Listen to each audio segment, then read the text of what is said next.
Hello there, I'm Lloyd Evans. Welcome to The Bunker. In this video, I'm going to be sharing my thoughts on the May 2021 JW Broadcasting episode hosted by governing body member Kenneth Cook. Now, probably you've already noticed this is a long rebuttal, and that's because there is a lot for me to talk about. And just to give you some idea of what we're in for, here is a sneak preview. What you're going to see will break your heart, but also strengthen your faith. Now, wait a minute. Let's think about that a minute. Thank you, Herman, for helping me with this presentation. It's a pleasure to be with you, Ken. Ours is the God of true prophecy. We serve the God of true prophecy, and what he foretells comes to be. Stay faithful and stay busy as the end of this system draws close.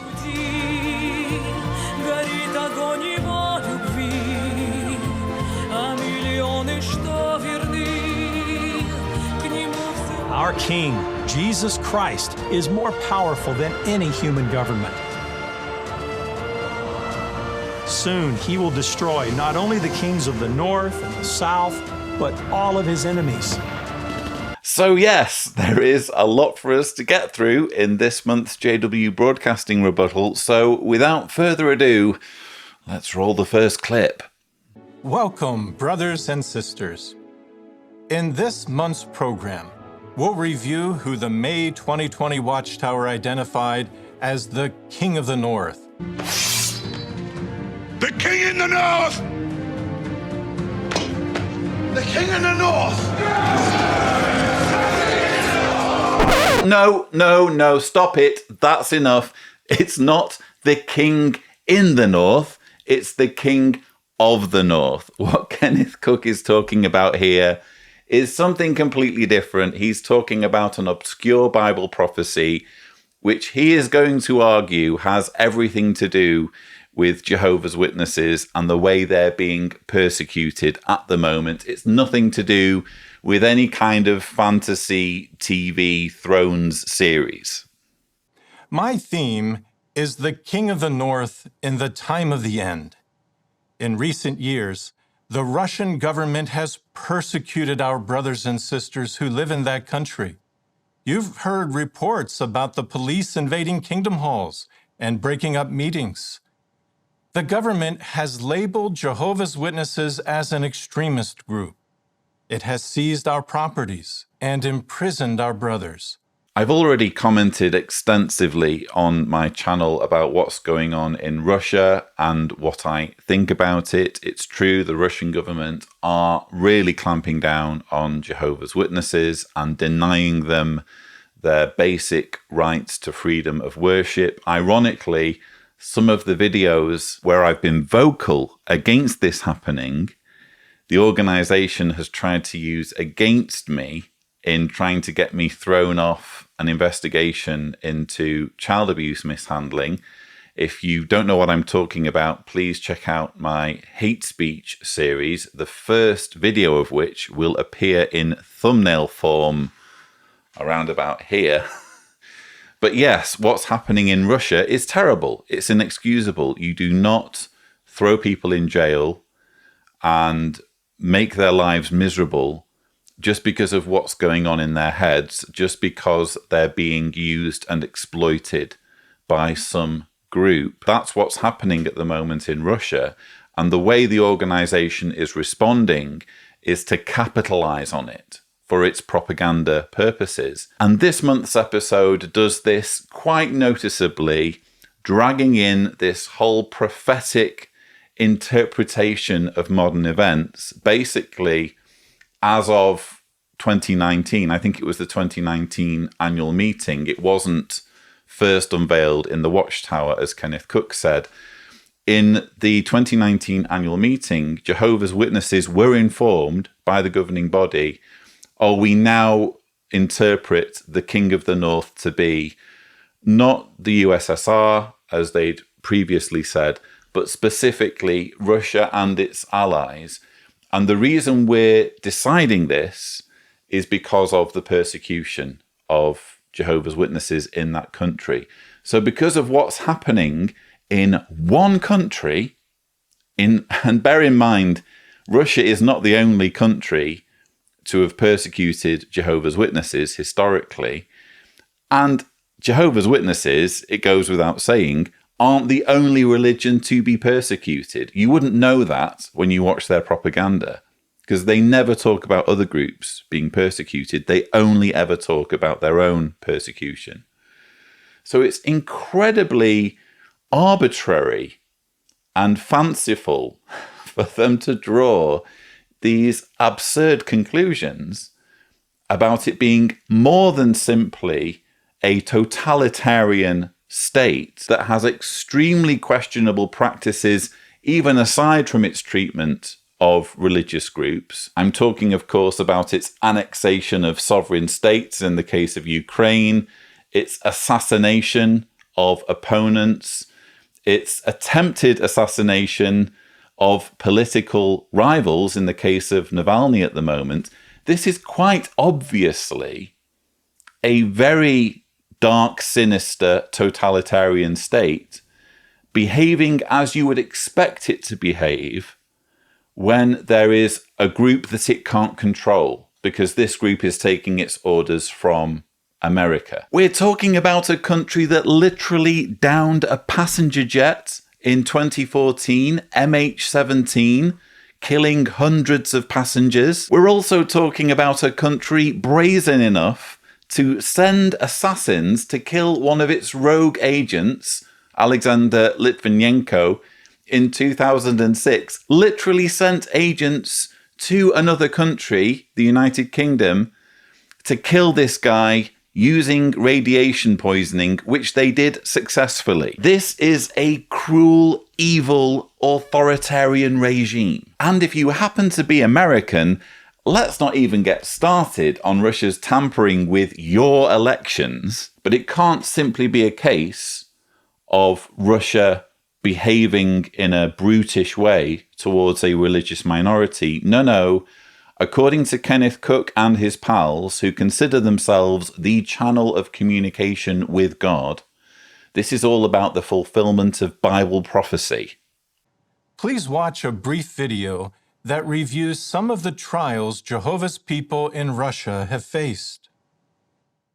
On April 20, 2017, the Supreme Court of the Russian Federation criminalized the activity of Jehovah's Witnesses. As of July 4, 2019, authorities have progressively seized 131 of the properties owned by Jehovah's Witnesses, with an additional 60 properties subject to confiscation. One of the seized properties was the former Russia branch complex in Solnezh Noye. At the time of filming, the Russian authorities continue their aggressive attack on Jehovah's Witnesses. As of August 17, 2020, there were 42 witnesses who were in pre-trial detention or sentenced to prison, 32 who were under house arrest, and 169 who were not allowed to leave their hometown.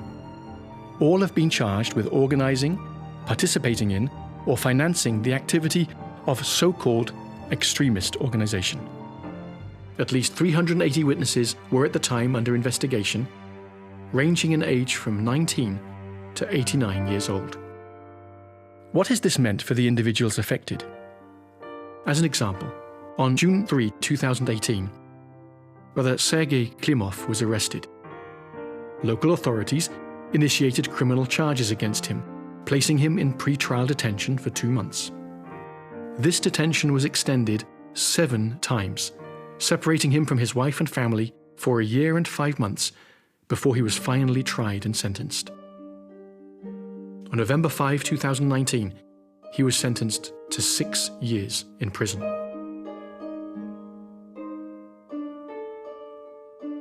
Two of our dear young people in Russia, Brother Yegor Baranov and Sister Daria Dulova, are courageously facing criminal conviction and potential long-term imprisonment. Brother Baranov is only 19 years old. When the authorities raided her home, Sister Dulova was only 18 years old. By means of the newsroom on JW.org, we're informed of updated news events. This page includes links to name lists of witnesses currently in prison for their faith, which can help us include them specifically in our prayers. Our brothers and sisters in Russia are resolved to remain loyal to Jehovah despite any opposition, and they put their confidence in Him in the assurance that Jehovah is on their side.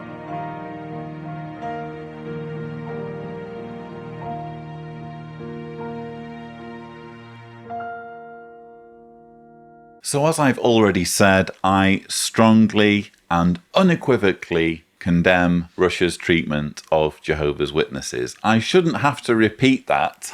I am repeating it because I've had precisely this sort of video quote mined by Jehovah's Witnesses and used to try to frame me as being in some way a quote hate speech enthusiast.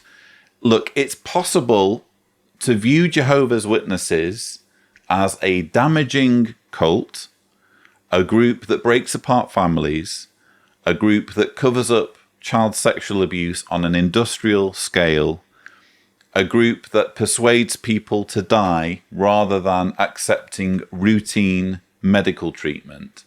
It's possible to criticize Jehovah's Witnesses for all of those things and suggest that the leaders need to face consequences for these policies. They need to be held accountable for the abuse that they are facilitating, for example, through keeping a database of known predators, of criminals that aren't being handed over to law enforcement. These individuals need to face justice. And I can say that while at the same time acknowledging that it's wrong what's happening here. It's wrong what's happening in Russia. These individuals who are being rounded up and effectively treated as martyrs are not the problem. They are not the leaders. They are the followers. They are the victims. They're the ones being strung along in this entire racket. They're people who are not fully in control of their lives because their lives are being controlled and micromanaged by a religious hierarchy based thousands of miles away. And they don't know it. They can't, because the whole system is geared to keep them in the dark, to keep them compliant and subservient. And when things like this happen, all it does is put a huge gust of wind in the organization's sails so that they can point to the brutish thuggery of Putin's Russian regime, which, as I've already explained, ticks the box of totalitarian fascist state in numerous ways other than its treatment of religious minorities. But they can point their finger at thugs like Vladimir Putin and say, see, this is all in fulfillment of Bible prophecy. We must be God's one true people, because how else do we explain the fact that in this one country, this is the way we're being treated? But as we're going to see, they don't just invoke the persecution complex. They don't just invoke scriptures that say Christians should anticipate being persecuted. As Jesus said, if they persecuted me, they will persecute you also. So any form of persecution is proof that we're God's one true organization. They go one step further and point to an obscure Bible prophecy in Daniel chapter 11 and say, this is being fulfilled. This Bible prophecy is being fulfilled by what we're seeing today in Russia. It shouldn't surprise us that this powerful government has been persecuting our peaceful, law-abiding brothers and sisters. Why not? Because that government is fulfilling Bible prophecy. Please find Daniel chapter 11. In verse 40, it refers to what the Bible calls the king of the north. Of that king, Daniel 11:41 says, he will also enter into the land of the decoration, and many lands will be made to stumble. Today, Russia and its allies are filling the role of the king of the north. Daniel foretold that this king would enter the land of the decoration, meaning that he would interfere in a significant way with the activities of God's people. As discussed in the May 2020 Watchtower, Russia and its allies are not the first political power to act as the king of the north, but they may well be the last. Ooh, fighting talk there by Kenneth Cook. So yes, sending out a clear signal to Russia that they could be the last to occupy this title of King of the North if they continue to mess around with Jehovah's Witnesses. But look, as regards everything we've just heard, if you happen to be watching this as one of Jehovah's Witnesses, there's something I would like you to think about when it comes to this whole idea of Bible prophecy. What's the point of it? What is the utility, the value of Bible prophecy? If you're God and you're handing down a prediction to your servants, surely it's meant to act as some kind of warning so that you can anticipate things before they happen. If you're only going to understand things after the fact, then what purpose has the prophecy served? You're only acknowledging something that's already happened, which you could do with or without a Bible prophecy. For a Bible prophecy to be of any real value or utility, it needs to be understandable in advance and not just after the fact. A Bible prophecy that can only be understood after the fact is basically useless and could mean anything, couldn't it?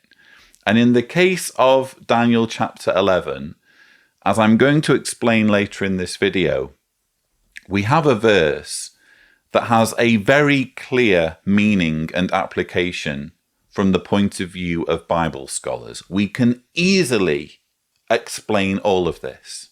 Everything in Daniel chapter 11 makes total sense from the point of view of Bible scholarship. But then charlatans like Kenneth Cook and his pals come along and say, oh, no, hold it. Bible scholars are wrong. We're right. Those folks who've spent their careers developing their in-depth knowledge of the Bible, people who we will quote mine when it suits our aims and when what they're saying aligns with our agenda.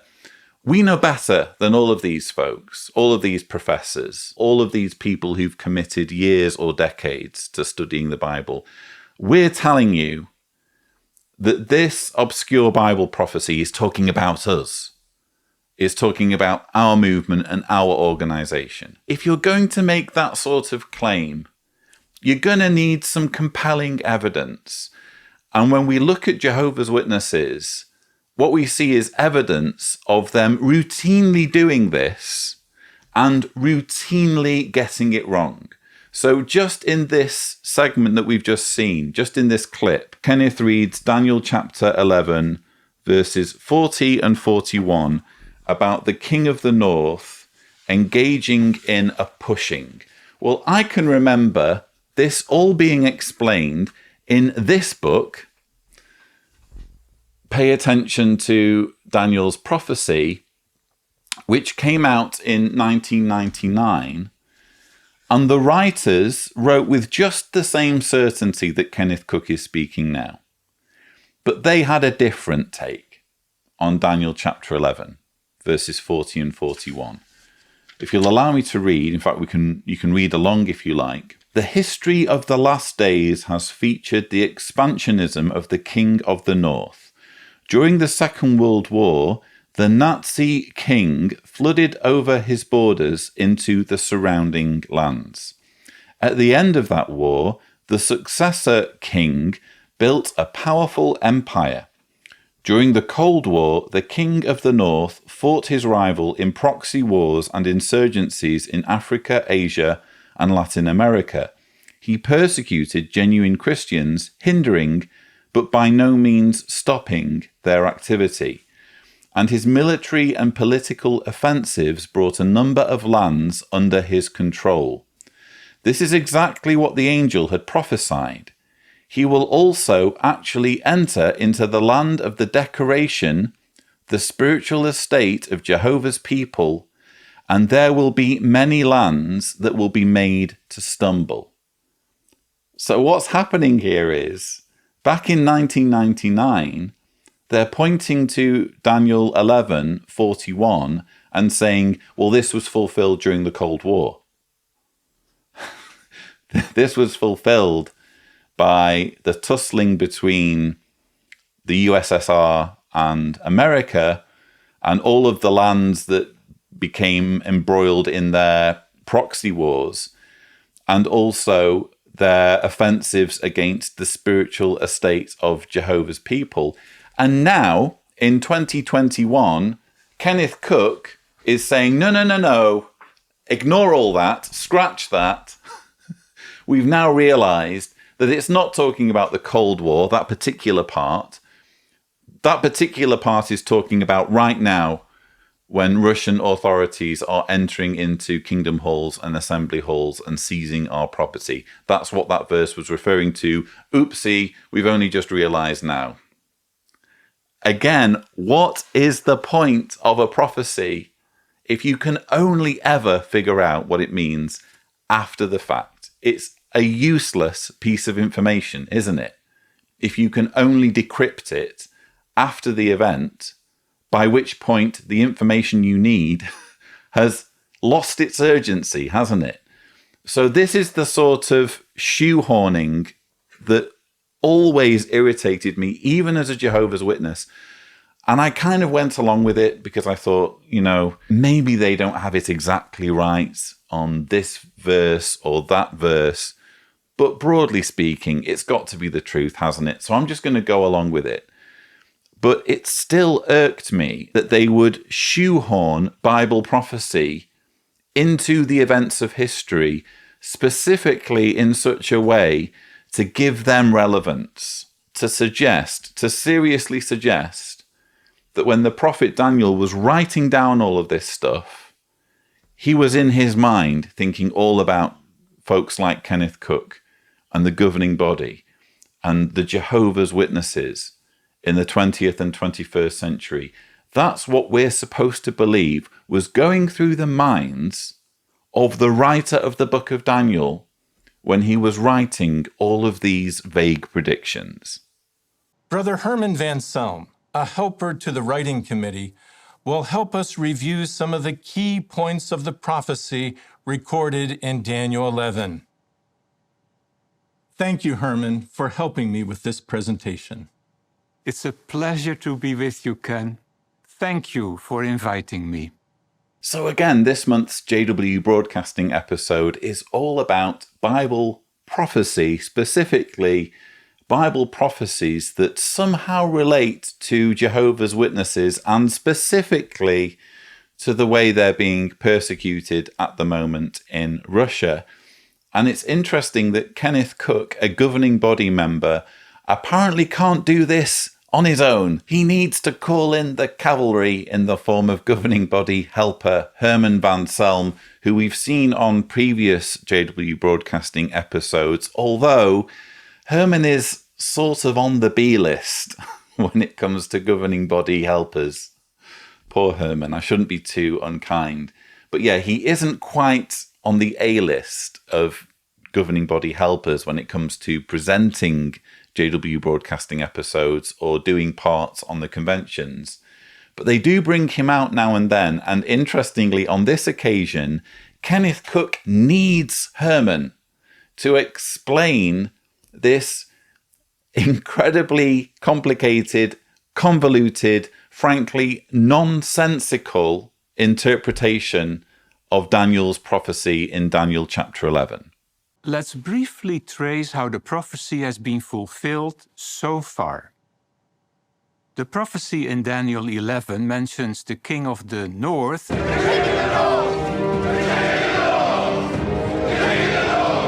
No, stop it. As I've already explained, it's the king of the north, not the king in the north. This has absolutely nothing to do with some weird competition involving kings and thrones. These powers could be viewed as two thrones. Over time, those thrones have been occupied by various political powers, and these rival kings compete for world domination. Okay, I give in. Apparently, Daniel chapter 11 is just some rubbish early draft of a well-known HBO series, just with more needless ambiguity and fewer dragons, ice zombies, and boobs. And what about Jehovah's people? They are right at the center of this conflict. But let's start at the beginning. Ken, what is the origin of the kings of the north and of the south? The kings of the north and of the south both rose from the empire established by Alexander the Great. One line of kings ruled over Egypt, which is south of Israel, and that dynasty was the first to fill the role of king of the south. During this period, another line of kings ruled an area north of Israel, and those kings filled the role of king of the north. Then, the Roman Empire took over as king of the north. Now, wait a minute. Let's think about that a minute. Yes, thank you, David. We should think about this because what we've just heard is, broadly speaking, accurate until it starts branching off into nonsense. So first of all, it's worth commenting that Herman van Salm, again, has been brought in to help Kenneth Cook. But apparently, for all of the really deep, profound things, he needs to hand over to Kenneth. Because Kenneth is, after all, a governing body member. So the whole thing is kind of very obviously rigged to emphasize Kenneth's relative authority compared to Herman. Herman is there to really point to Ken and the rest of the governing body as being the true fonts of knowledge when it comes to understanding Bible prophecy. As to what we've just heard about the king of the north and the king of the south, and these relating to the breakup of Alexander's empire, that's actually accurate. When you refer to what scholars have to say about Daniel chapter 11, they agree that this is basically the history of the Middle East following the breakup of Alexander's empire, written from the point of view of prophecy, or written in prophetic language. Where they do not agree is this whole stuff about Rome. And Rome is significant to Jehovah's Witnesses because they need to spin this whole narrative so that it somehow connects with our times, with the modern age. That's where the Jehovah's Witness narrative and the narrative of Bible scholars completely separates, because they are all about emphasizing their relevance and their authority. Because as you heard, Herman said, this is all about God's people. Jehovah's Witnesses consider themselves to be God's people. They can't read a prophecy like Daniel 11 and not see themselves in it or want to insert themselves into it. So they need the time span to somehow be stretched into the 20th and 21st century. And that's why they start involving Rome. And as we're going to see, nations and groups of nations much further along in the timeline from Rome, they need to make this about them. It's, again, shoehorning Bible prophecy into modern history, and specifically the history of Jehovah's Witnesses. As discussed in the May 2020 Watchtower, God's people are the focal point of the prophecy recorded in Daniel chapter 11. The angel who spoke with Daniel said that the prophecy would help him understand what will befall your people, that is, the nation of Israel. And what, in fact, happened? Well, the Jewish nation was God's people until 33 CE, but after that a change occurred. Jehovah poured out his Holy Spirit on Christ followers, and from then on the congregation of true Christians became God's people. Galatians 6 verse 16 refers to them as the Israel of God. That point is significant because the kings of the north and south can only be identified when there is a clearly defined group of God's people on earth. Why is that the case? Because, as we just considered, the angel had told Daniel that the prophecy centers on God's people. In the 2nd century CE, true Christians were overgrown by wheat-like false Christians. In his illustration of the wheat and the weeds, Jesus foretold that this would happen. That illustration is recorded at Matthew 13, verses 36 to 43. So, from the 2nd century onward, we can no longer identify an organized group of true Christians. And as we considered, for that same reason, we also cannot identify the King of the North and the King of the South. But in the 1870s, a group of Bible students began to separate itself from false Christians. This group, which included Charles T. Russell, rejected teachings that were not based on the Bible. And like the 1st century Christians, they promoted the truths taught in God's Word. Now, this group underwent a development that is foretold at Malachi chapter 3, verse 1. They were the messenger who would clear up a way before Jehovah.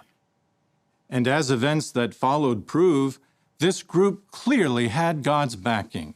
So what we've just been witnessing feels like some kind of weird two-piece boy band act. I don't care who you are, where you're from, don't care what you did, as long as you love me. Where Kenneth Cook, again, the senior man in this presentation because he is the governing body member, Kenneth Cook and Herman Van Selm are kind of riffing off each other, giving this presentation. I think there's some psychology going on here, by the way. I think the reason why Kenneth needs to drag Herman into the equation is to essentially bully Jehovah's Witnesses psychologically. I think that's what's happening. Because what they're describing is so ridiculous and so preposterous. It sounds bad enough when there are two people saying it, but when there's one person saying it, psychologically you're thinking, okay, this guy's losing the plot a little bit here, but it's just this guy. You know, it's not like this is what everyone believes or what everyone's expected to believe in the organization. But when there's two men doing it, there's a little bit of a good cop, bad cop thing going on. And again, Jehovah's Witnesses are sort of being psychologically manipulated and coerced into thinking, well, there are two people here that take this all very seriously, one of whom is a governing body member. I should believe this. I have to believe this. Because if it's good enough for these two guys, it needs to be good enough for me.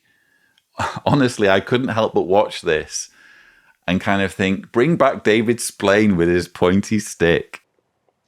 Now, do you know of many who were of the anointed in 1914 and who outlived Brother Franz? There may have been some, but not many. This is the sort of material where you would be crying out for David Splain with his incredibly arrogant, pompous, condescending tone. We've now got the next best thing, which is apparently Herman Van Selm and Kenneth Cook in front of a flat screen monitor, which is giving these, again, ridiculous timelines, trying to persuade Jehovah's Witnesses that Daniel chapter 11 is somehow about them. It can't simply be a commentary on the struggle between the Ptolemaic kingdom and the Seleucid kingdom, written at that time, which is what becomes manifestly obvious when you do any amount of digging on this, it can't just be as simple as that. No, it has to stretch somehow into our times, and specifically, this prophecy has to involve Jehovah's Witnesses somehow. And two things become immediately apparent to me in the way they're trying to, again, coerce people using these visual displays in the background.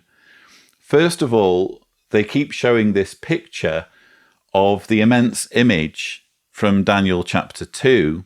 This is a different prophecy in Daniel, and this prophecy is actually significant because when I was a Jehovah's Witness and I received the Daniel's prophecy book at the 1999 convention, one of the things that really confused me and actually caused me to, for the very first time, start doubting the whole narrative was the fact that the immense image explanation or interpretation conflicts with the King of the North interpretation.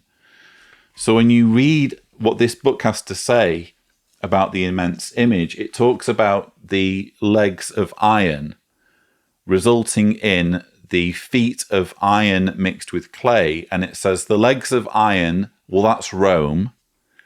And the iron mixed with clay, that's Anglo-America, which came from Rome. And it uses some quite convoluted explanation to say, well, Britain is effectively an offshoot of the Roman Empire.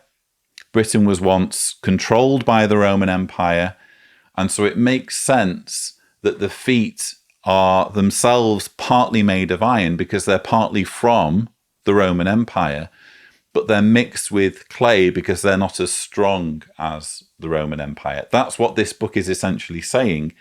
It's saying that in this prophecy in Daniel chapter 2, Britain comes from the Roman Empire.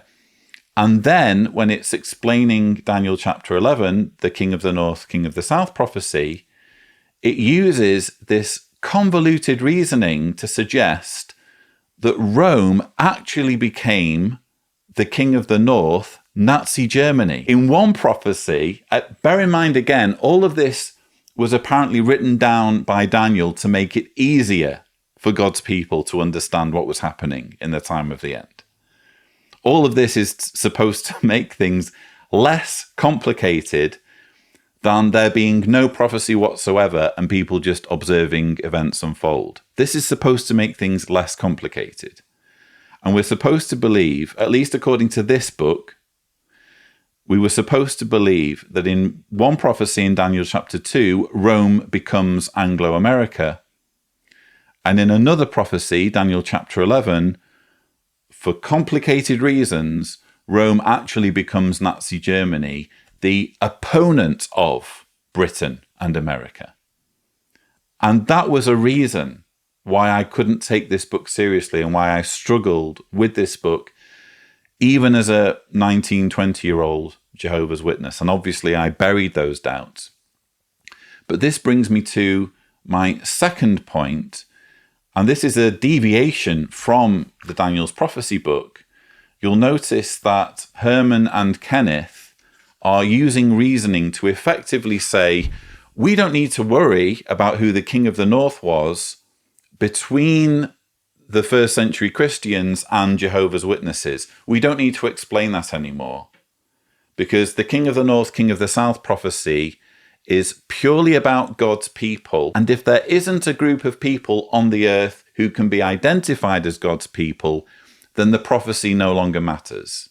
There's no need to go through any lengthy explanation of who the King of the North, King of the South was at any given point in history, especially when we're talking about a point in history when we've decided arbitrarily that there was no group of God's people at that time, which again flies in the face of this book, published as recently as 1999, which gives charts on almost every page explaining who the King of the North or King of the South was at almost any point in history. For example, if you look at the chart on page 246, maybe you can just about make out there's a little figure with a horse, and then there's a chart above.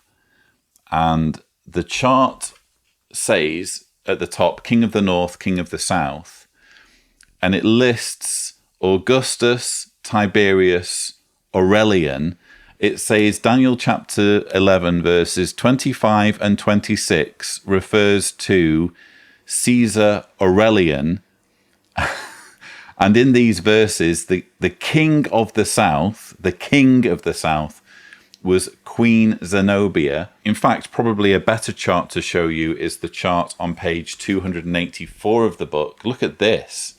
So this goes into a summary of the king of the north, king of the south. And somewhere around here, it lists Augustus, Tiberius, Aurelian. If you go on Wikipedia, you find out that Aurelian was Roman emperor between as late as 270 and 275.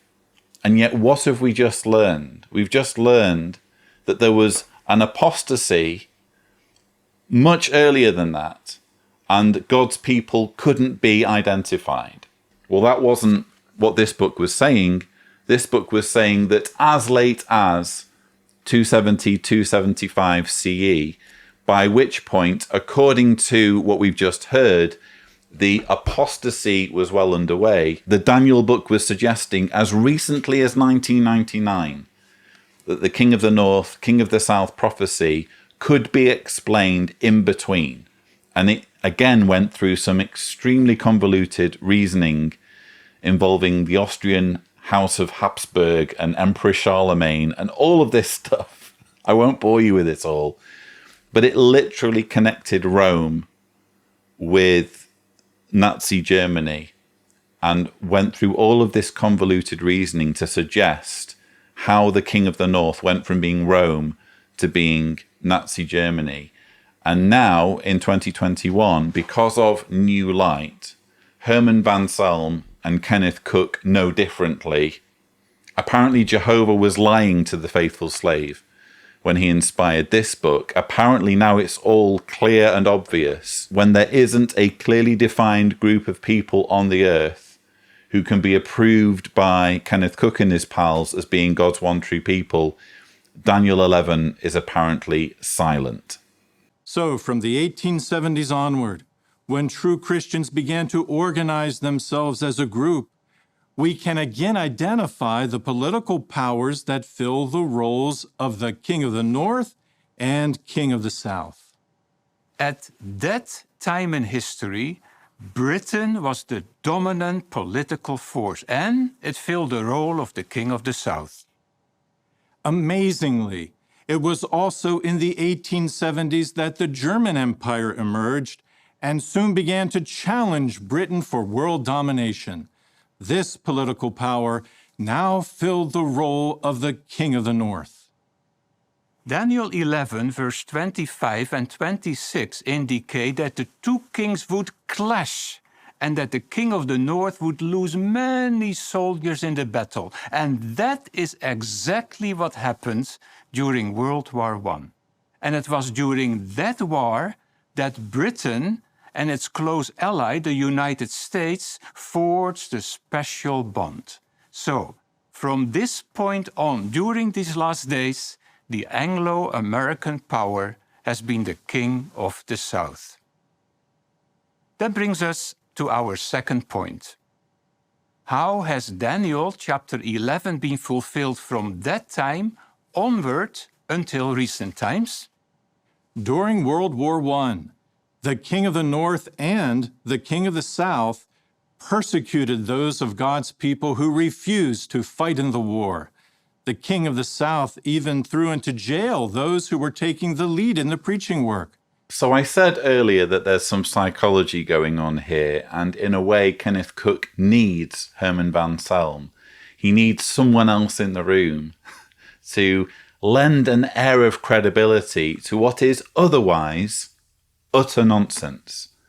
And it's all coming out in the wash now, isn't it? They are blatantly misapplying scripture and twisting it to support their authority, to support the credibility of their organization, by hook or by crook, apparently the prophet Daniel, or whoever wrote Daniel, was writing down a description, a cryptic description of God's people and the way they would be treated in the 20th and 21st century. That's what we're expected to believe here. And you'll notice Ken Cook there saying, The king of the south even threw into jail those who were taking the lead in the preaching work. what he's referring to, of course, is Rutherford and his associates being thrown into jail in 1918. It was their release in 1919 that Jehovah's Witnesses made a huge fuss over, because this apparently indicated that they had been chosen as the faithful and discreet slave. They were effectively faithful and discreet slave 1.0, the predecessors of Ken Cook. So Ken Cook wants us to buy into this idea that Rutherford was an early or founding member of the faithful and discreet slave, because that helps emphasize his authority. But why was it? Why was it that Rutherford was thrown into jail along with his associates in 1918? Well, I go into this in some detail in my book, The Reluctant Apostate. And it's interesting that obviously Jehovah's Witnesses have their narrative. They whitewash the whole thing and make it out to be purely about persecution, purely about, again, stamping down on a religious minority. And no doubt there was a bit of that. Interestingly, they were charged under the 1917 Espionage Act, which is the same act, if you're interested in having this as a pub quiz question at some point, the same act that was used against Edward Snowden. So it was this legislation by which Rutherford and his associates were thrown into jail in 1918. But why were they thrown into jail? Well, again, I go into this in more detail in my book. Essentially, or the main reason was due to this book, The Finished Mystery, which Jehovah's Witnesses still point to today as being fairly significant, if not very significant, in the outworking of Bible prophecy.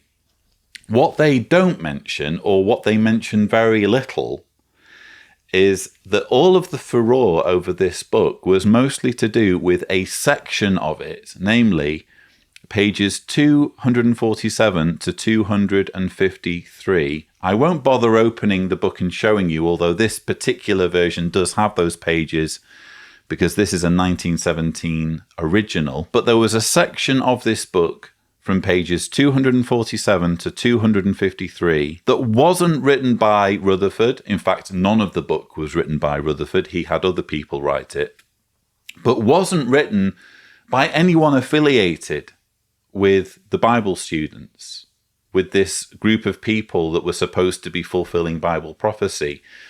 Pages 247 to 253, according to the book itself, were taken from a sermon by Reverend John Haynes Holmes, not a Bible student, nothing to do with the Bible student movement, nothing to do with Russell or Rutherford. They literally just copy-pasted, essentially, this sermon by a random reverend, someone who was part of Babylon the Great. They had him write part of their book for them.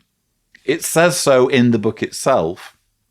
So pages 247 to 253, written by a reverend of the Church of the Messiah, New York City. If you're watching this as one of Jehovah's Witnesses, you'll be jumping up and down saying, now we're getting all of the apostate lies.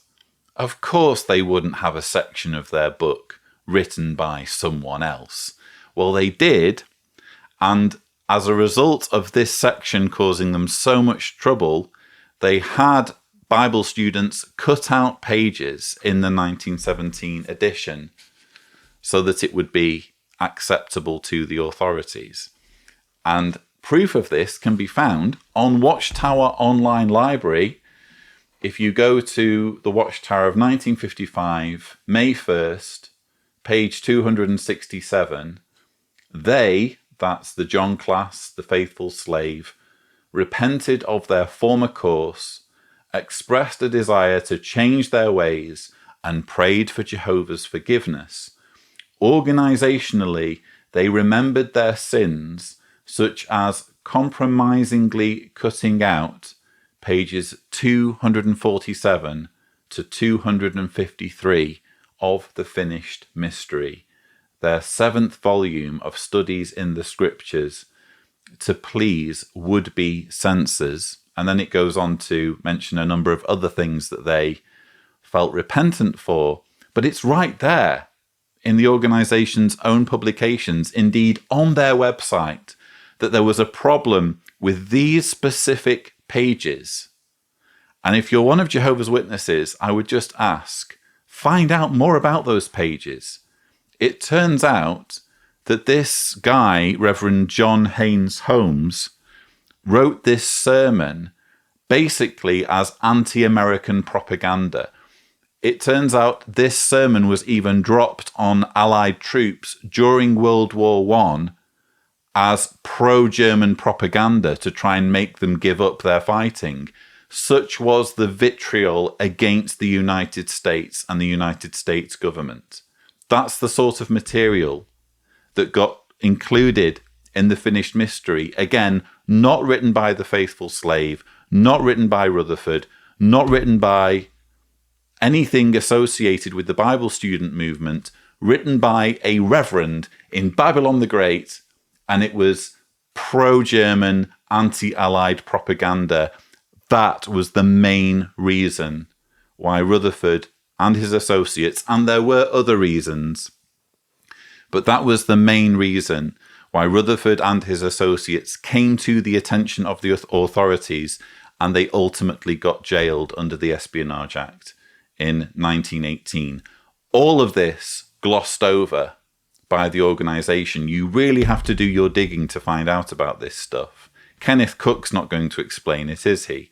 All he wants to do, especially in this video, is sell this idea that he is an authority. He has authority from God, and this authority is spoken about prophetically in the book of Daniel. Now, at this point, you could be saying, again, if you're one of Jehovah's Witnesses, okay, you make a fair point. There are issues with the history of the organization, but what better explanation is there of Daniel chapter 11? If Herman and Kenneth are wrong about their interpretation of the King of the North, King of the South prophecy, what better explanation have you got, Lloyd Evans, that makes more sense than what they're saying? Well, I don't have an explanation. I can only point you towards what Bible scholars have to say. And an interesting clue as to what they have to say can be found when you actually bother to find out when the book of Daniel was written. And you can do that by going on the Wikipedia page dating the Bible, in which it gives you a timeline of when certain books of the Bible were written. It gives you one for the Old Testament, one for the New Testament. We'll come to the New Testament later on because it's relevant to something else that gets spoken about in this episode. But if you look at the timeline for the Old Testament, it mentions that Daniel was understood by scholars to have been written in the Maccabean Hasmonean period, the 2nd and 1st centuries BCE, 164 BCE to 4 BCE. And it mentions in the timeline that Daniel was likely written around 164 BCE. 164 BCE is long after the exile, centuries, in fact, after the Israelites had returned from exile. The book of Daniel is believed by scholars who, again, have devoted their careers to studying this. It's believed to have been written within a couple of centuries of when Jesus supposedly turns up. And in that context, Daniel chapter 11 makes total sense. It's describing, again, events in history following the breakup of the empire of Alexander the Great. And what's interesting is you can get a very good idea of precisely when it was written based on how many verses are devoted to certain points in history. And if you don't know what I'm talking about, another great Wikipedia page for you to go to, and I know what many of you are saying, Lloyd, this is Wikipedia. We're supposed to be basing our assumptions on what people have written on Wikipedia. The benefit of Wikipedia, in fact, over Watchtower literature is that it can be corrected. And if someone says something without a source, it can be replaced by something that does have a source. And in this particular case, the articles I'm referring to, everything is backed up with sources to what scholars have written. If you go to the Wikipedia article for Daniel's final vision and skip forward to the subheading Historical Background, that entire section explains the King of the North, King of the South prophecy to a far more satisfactory degree than anything that Herman and Kenneth are spouting out. In fact, let's just read some of it, shall we? Chapter 11, the centerpiece of the Revelation, gives a broad sweep of history from the 6th century BCE to the 2nd, but the coverage is uneven. 2 centuries of Persian history plus Alexander the Great's conquests and the breakup of his empire, over 2.5 centuries of history, are covered in 3 verses. So Daniel 11 verses 2 to 4. But the 1.5 centuries of wars between the Ptolemies of Egypt and the Seleucids of Syria receive 16 verses, that's verses 5 to 20, and the reign of Antiochus IV Epiphanes, which lasted less than 10 years, gets 25. So it's an uneven history. By far the focus is on one character or one ruler in the Seleucid line of rulers, Antiochus IV Epiphanes. We're going to be hearing more about him later, by the way, which lasted less than 10 years, 25 verses from Daniel 11:21 to Daniel 11:45. What did we just read about when Daniel was written? It was written in 164 BCE. When did Antiochus IV Epiphanes rule? From 3rd of September 175 BCE to November-December 164 BCE. So it's fairly obvious that the writer of Daniel chapter 11, well, first of all, wasn't Daniel. It's a book that was given the name Daniel and written as though it was Daniel writing it, but it was written centuries after the exile in Babylon by people who weren't expecting it to be taken as seriously as it's being taken now by Kenneth Cook and Herman Van Selm. And it was written largely about the times then, rather than anything to do with the 20th or 21st century. In fact, the clue, again, is in the allocation of verses and how many verses are allocated just to telling the story of one ruler, which would make perfect sense if this ruler was the ruler when these verses were being penned. Or put another way, what makes more sense? If you're watching this as one of Jehovah's Witnesses, you're thinking, come on, what you have here is speculation. You can't prove any of this, Lloyd Evans. Well, you can't prove that Daniel 11 is talking about Charles Taze Russell and about Rutherford's imprisonment in 1919. Anyway, you could be legitimately arguing, Lloyd, you're repeating what Bible scholars have to say, but how can they be sure of any of this?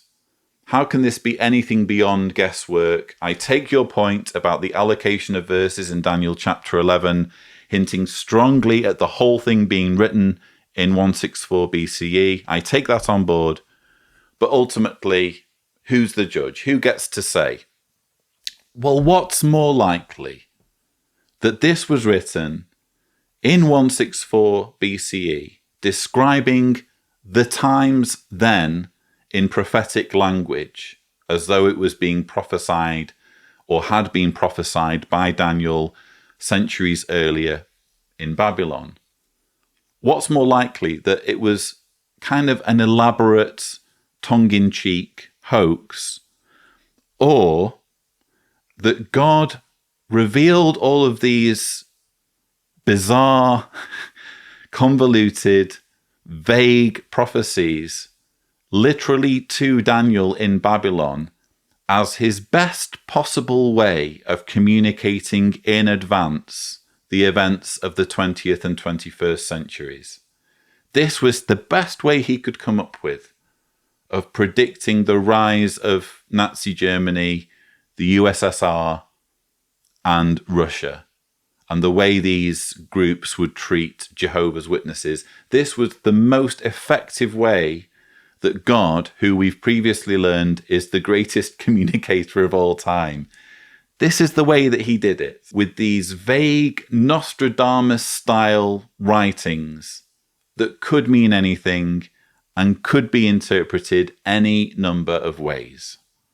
But let's take a closer look at the King of the North. Has the political power filling that role changed during the last days? And how has it treated God's people? The identity of the King of the North has changed 3 times during the last days. Starting in the 1870s through to the end of the Second World War, the German Empire filled the role of the King of the North.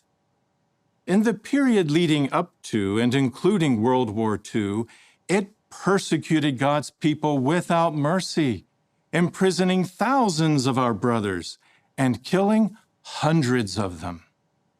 Who replaced the German Empire as the King of the North? That's an important question, Herman. After World War II, the Soviet Union took on that role. It also attacked God's people, imprisoning them or sending them into exile. But can Daniel 11 verse 34 says that they, that is God's people, would be given a little help. What's the significance of that statement?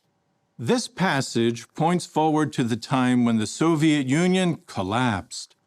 Although God's people suffered terribly under that government, they were given a little help. In what way? After the USSR collapsed, God's people there could worship freely for a number of years. In time, though, Russia and its allies took on the role of the King of the North. And like the other powers that filled the role of King of the North, this government has continued to oppress God's people.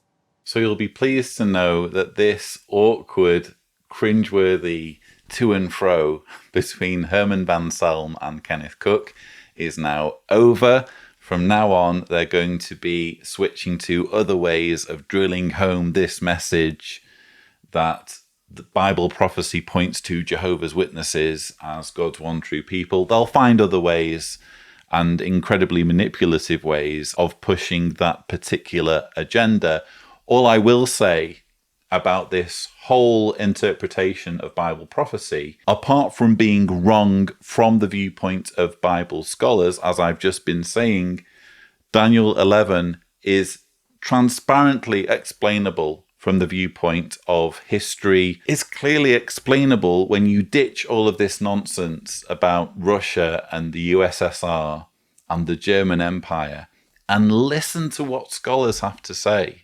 Again, individuals who've devoted their careers to understanding this stuff, they look at Daniel chapter 11 and they say, well, this is clearly a commentary on the tussle between the Ptolemaic kingdom and the Seleucid kingdom, because the book of Daniel wasn't written by Daniel in Babylon during the exile. It was actually written centuries later, around 164 BCE. So the writer here is commenting on what then would have been fairly recent history in prophetic language, as though Daniel had foreseen it all those centuries ago in Babylon. Again, it's transparently clear that that's what Daniel 11 is when you listen to what scholars have to say. Contrast all of that with Herman and Kenneth and their bizarre ramblings about the German Empire and the USSR. The whole thing unravels when you just subject it to the mildest scrutiny.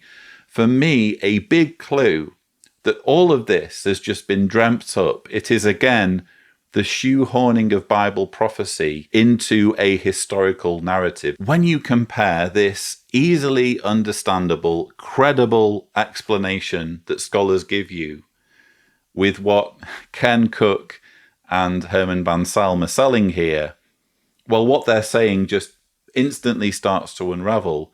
It's not even internally consistent, I would argue, because on the one hand, they're referring to Germany as the German Empire right up to the defeat of Germany in 1945. And on the other hand, they're referring to the USSR giving way to a different identity, namely Russia and its allies. This is an incredibly arbitrary distinction. I mean, the German Empire, again, if you go on Wikipedia, the German Empire lasted from 1871 to 1918. 1918 is when most people recognize that the German Empire ended and politically things were restructured in Germany so that there wasn't a Kaiser anymore. And yet apparently Herman Van Salm and Kenneth Cook know differently. They're telling us, no, the German Empire ran all the way up to 1945. It wasn't the German Empire giving way to Germany and then giving way to Nazi Germany. It was the German Empire for the full duration.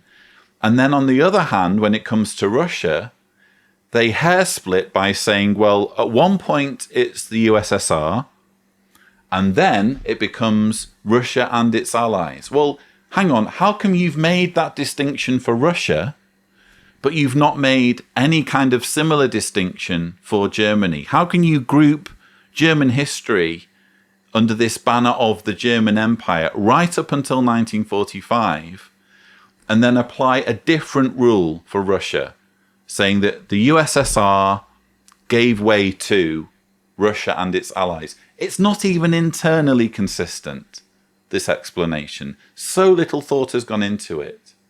And that's because it's all made up. It's transparently made up.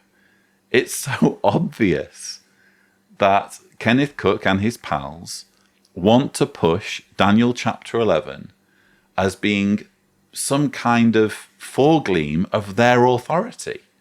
This is all about their control. They want to persuade Jehovah's Witnesses that they're living in these momentous times where Bible prophecy is being fulfilled, and Jehovah's Witnesses are right there at the center. They are the people that Daniel is referring to. They are so important that the history of their organization is enshrined right there in Daniel chapter 11, except it manifestly isn't. Let's watch the following video that outlines what has happened.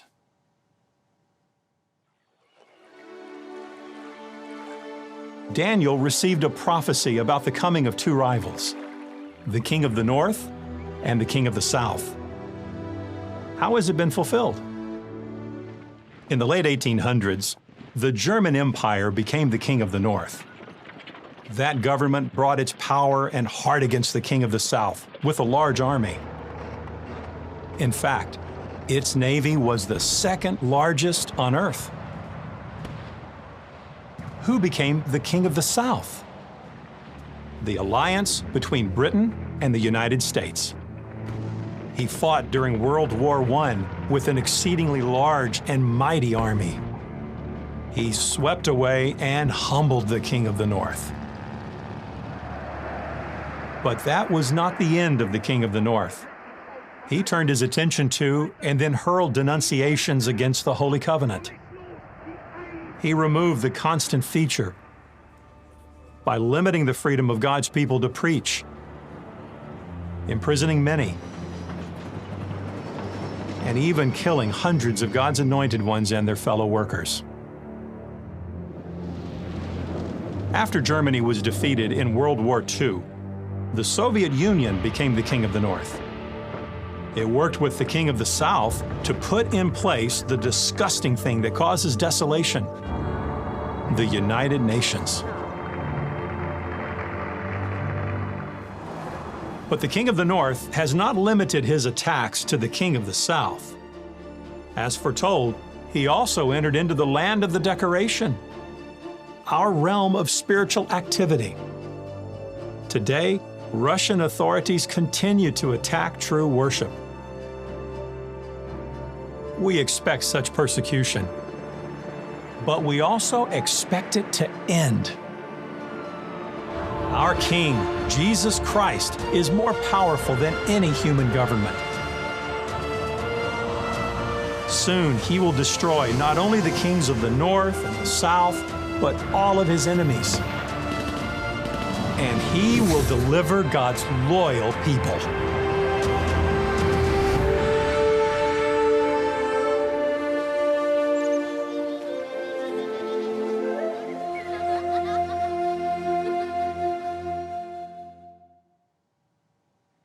That was a powerful and touching video. Yes, I was deeply touched, powerfully touched by that video. Thank you, Ken. So we've just been watching a video segment in the May 2021 JW Broadcasting episode, which is again pushing this narrative that Daniel chapter 11 describes Jehovah's Witnesses, or specifically the way Jehovah's Witnesses would be mistreated or persecuted in the 20th and now the 21st centuries. As I've laboriously explained, Daniel 11 says no such thing. It makes perfect sense when you bring in Bible scholars and what they have to say. But isn't it interesting that when the organization gives vent to its fanciful ideas, all of the craziness just starts coming out, and we learn just how fanatical and silly they are when it comes to their attitude to things like the United Nations. After Germany was defeated in World War II, the Soviet Union became the King of the North. It worked with the King of the South to put in place the disgusting thing that causes desolation, the United Nations. Yeah, the United Nations, which we all know as the disgusting thing that causes desolation. We're all familiar with how much desolation the United Nations is causing. Oh yeah, so much desolation. It's not like it's helping to prevent wars by bringing people together. No, apparently the United Nations is all about conquest and going on the rampage and causing things to become desolate. It just doesn't fit, does it? It fits if you consider, as a Jehovah's Witness, the United Nations to be an abomination because it's trying to achieve something that only God's kingdom can achieve. And this is how Jehovah's Witnesses view the United Nations. They consider it to be the wild beast from Revelation, or the image of the wild beast, this abomination that's crafted by Satan, as kind of this mockery almost of God's plans to bring peace to the earth through his 1,000-year kingdom, at least from the point of view of Jehovah's Witnesses. They have this awful view of the United Nations as being disgusting, which brings into question how they could be involved with the United Nations for nearly a decade. As I explain in this video, they were involved as a non-governmental organization with the United Nations, promoting, in some of the organization's articles, promoting the United Nations. That was one of the things they had to do while they were in bed with the UN. And you can find articles from this period, from between, I think, 1992 and 2001, which speak favorably of the United Nations. In fact, even today, you sort of can find occasionally glowing references to the United Nations, at least in terms of the UN's pursuit of human rights for freedom of worship. How is this something that's disgusting? How is an organization that's promoting human rights and peace and nations coming together to resolve their differences and grappling with pandemics and climate change, how is that something that causes desolation? It just doesn't fit. But again, when you listen to what scholars have to say, and they talk about this whole passage of Daniel referring to the tussle between the Ptolemaic kingdom and the Seleucid kingdom, and they explain that these particular verses in Daniel refer to the reign of Antiochus IV Epiphanes, all of this makes total sense, because one thing that Antiochus IV Epiphanes did was desecrate the Jewish temple. And in that context, bringing in the disgusting thing that causes desolation, removing the continual sacrifice, that sort of language immediately makes sense. Oh yeah, it was this king that desecrated the Jewish temple and stopped the sacrifices. It's obvious. But when, again, you're in the business of shoehorning Bible prophecy into one cult's history, that's when things start to unravel. That's when you have to really bend the verses and really stretch to make them say things that they're manifestly not saying. And all of this is obvious in this incredibly culty, incredibly manipulative segment that we've just watched. How are our brothers and sisters coping with the current persecution? Let's take a look. And what you're going to see will break your heart, but also strengthen your faith. At 6 a.m., my husband and I were woken up by a loud bang on the door. As soon as my husband had opened the door, people burst in shouting, "Everyone on the floor!" I saw them taking my husband into the kitchen and heard them very aggressively ordering him to do something. Then I heard some noise and I realized that he was being beaten. My husband Felix and I were on our way back from the shopping mall to the car park. A Jeep with tinted windows blocked our path, and people with weapons jumped out shouting, "On the ground, don't move." We were thrown against the vehicle. Felix was sent to a pre-trial detention facility where he spent a year. From the very first bang on the door, I began praying to Jehovah for wisdom, calmness, and for Holy Spirit so that I could make the right decisions and act in the right way. And for the whole day, I was praying.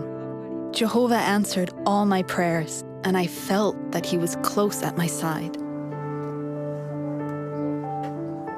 Before each court hearing, when I was very afraid and felt overwhelmed by emotion and couldn't calm myself down, it was prayer that helped me to settle down. When they took us for interrogation, I started panicking, and at that moment I realized that I needed to meditate on something positive. So I thought, I need to sing our songs. And just one song came into my mind, "He Will Make You Strong." It really strengthened me. Those words about how Jehovah gave his son for us shows he loves us and will never leave us. In September 2019, Felix was found guilty and sentenced to 3 years in a general regime colony. When he and the other brothers arrived there, they were beaten up by officers from the colony. Felix told me that he prayed while he was being beaten. And he noticed that at that moment, he stopped feeling the pain. I have become stronger because, thanks to Jehovah, in a way I have developed almost a shell against the difficulties that used to scare me. That confidence and faith help me. Jehovah was with me, and he will remain close by me. And we will be made stronger thanks to him. And we will get through these trials. So we're well into the May 2021 JW Broadcasting episode, which is pushing this narrative of Jehovah's Witnesses being at the center of Bible prophecy. And a big way in which that's the case apparently involves the prophecy of the King of the North and King of the South. Russia is the King of the North. The Bible predicts that the King of the North will persecute God's people. And that's what's happening in Russia right now. Therefore, Jehovah's Witnesses are God's one true people. And their persecution has been prophesied in Daniel chapter 11. That's the whole point of what we've just been seeing. And let me be abundantly clear, I don't think I can stress this enough. In fact, I know I can't stress this enough based on previous run-ins with Christian Congregation of Jehovah's Witnesses. But let me be clear, I utterly condemn all of this. I don't want any Jehovah's Witnesses in Russia to be placed in pre-trial detention for ridiculous periods, to be subjected to incarceration and even beatings, essentially torture, just because of their beliefs, just because of what's going on in their heads. I am a believer in human rights, and we all have the right to freedom of belief. We have the right to believe a religion, and we have the right to walk away from a religion. And interestingly, Jehovah's Witnesses are in the business of denying that fundamental right when it comes to their cruel shunning policy and the way they weaponize the families of quote-unquote apostates to shun them, to shun those who leave as a means of exerting pressure, as essentially emotional blackmail, to make them rethink and come back in, or to threaten them against ever leaving. And it's because of this cruelty and this inhumane treatment, which incidentally Jehovah's Witnesses were recently punished for in Belgium. I recently did a mini documentary on it, if you check out this thumbnail. It's because of this issue that I take the position I can't have it both ways. I can't simultaneously complain about my human rights being violated as a quote-unquote apostate who is being shunned, whose family is being told to shun him, and at the same time look at what's going on in Russia and say, oh, that doesn't bother me. Well, they should know better. They deserve all of this. What do I care if Jehovah's Witnesses are being thrown in jail cells and held in pre-trial detention and being beaten and being round up? What a heartless, what a hypocritical position it would be for me to take that view and for me to disregard so easily the human rights of people who were already suffering or who are already suffering due to being exploited and manipulated by a cult. These are people who deserve the help of the Russian regime rather than being rounded up in this way and rather than being subjected to this sort of brutish treatment. And what happens when totalitarian, authoritarian thugs like Putin go after religious minorities like this is it only emboldens those minorities, particularly in the case here. You have a group that's saying, we can use this, we can put this in our propaganda, we can use these stories of oppression, link them in with Bible prophecy, and suggest that the Bible predicted all of this. And we can use these stories to convince our followers that they have the truth, that they are part of God's one and only true organization. And that's not to take away in any way from the barbarity of what's happening in Russia. Again, I deeply, deeply sympathize. As I've said before on the channel, viewers, if I could stop it from happening, I would. And I mean that. If I were there when these thugs were doing these awful things and I had a means of stopping it, I would stop it. I just think it's wrong to treat people that way. It's not what I'm about. But make no mistake, all of this is being exploited and used and leveraged by the governing body, by the likes of Kenneth Cook and his associates, as a means of strengthening their control on the minds of millions of followers. So how can we be witnesses of Jehovah? What personal knowledge do we have of his activities? Well, first of all, we can testify to the fact that Jehovah can see into the future. And when he does that, he's right 100% of the time. And second, we know that no one can prevent what Jehovah foresees from coming true. All of Jehovah's prophecies come true. Do they really now, David Splain? So, speak of the devil, I was talking about David earlier. This May 2021 broadcast would have been perfect for David Splain and his pointy stick. He really loves talking down to the audience and using this extremely condescending tone to impress people with his Bible knowledge.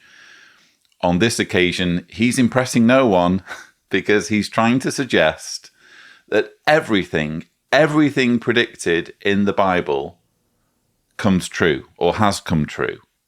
And that's just factually wrong. I will be doing a video on this exact subject soon because my patrons have requested it. But here are just a few examples that I've mentioned before on this channel of prophecies in the Bible that haven't come true. Isaiah 17, 1 and 2 predicts the destruction of Damascus. Yes, Damascus in Syria. In fact, the capital of Syria. You can go there today. Apart from the fact that the country today is a mess, Damascus is very much standing still. And yet look what it says in Isaiah 17, 1 and 2. A pronouncement against Damascus. Look, Damascus will cease to be a city, and it will become a heap of ruins. The cities of Aroer will be abandoned. They will become places for flocks to lie down, with no one to make them afraid. A prophecy in the Bible didn't come true. What about Ezekiel 26:14 and its pronunciation against Tyre? And I will make you a shining bare rock, and you will become a drying yard for dragnets. You will never be rebuilt, for I myself, Jehovah, have spoken, declares the sovereign Lord Jehovah. That's right, Tyre, which again you can go to today. It's a sprawling city on the coast of the Mediterranean, and yet here the Bible writers describe it becoming a shining bare rock, a drying yard for dragnets that will never be rebuilt. Didn't happen. What about Zephaniah 2 verse 4? The prediction against Gaza and Ashkelon. For Gaza will be an abandoned city, and Ashkelon will be desolated. Ashdod will be driven away in broad daylight, and Ekron will be uprooted. Again, go to Gaza, go to Ashkelon. You will find that these places are there still.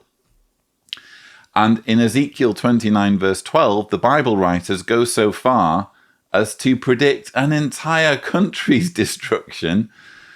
I will make the land of Egypt the most desolate of lands, and its cities will be the most desolate of cities for 40 years. And I will scatter the Egyptians among the nations and disperse them among the lands. The prediction in Ezekiel was supposed to have been fulfilled by Nebuchadnezzar. He was supposed to conquer Egypt and disperse its population for a period of 40 years. That never happened.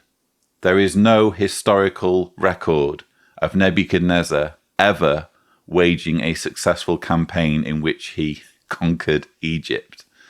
So these are all predictions right there in the Bible that didn't come true. So when David Splain barks on about the Bible always being right when it makes prophetic predictions, he's wrong. Let's consider two remarkable prophecies concerning the destruction of Jerusalem and its temple. Now we know that through the prophet Jeremiah, Jehovah foretold that Jerusalem and the temple would be destroyed by the Babylonians. Did it come true? Absolutely, in 607 BCE. But Jehovah went further. He said that Jerusalem would be rebuilt. They will rebuild the ancient ruins. They will raise up the desolated places of the past, and they will restore the devastated cities. And true worship would also be restored. So that was quite a level of knowledge. But there's more. Jehovah went further. Jehovah also indicated that the spiritual revival wouldn't last. Now that is remarkable. And it's implied by what we read in the second part of Daniel chapter 9 and verse 26. I'd like you to have a look at this. And the people of a leader who is coming will destroy the city and the holy place. Now, when these words were written, Jerusalem and the temple were already in ruins.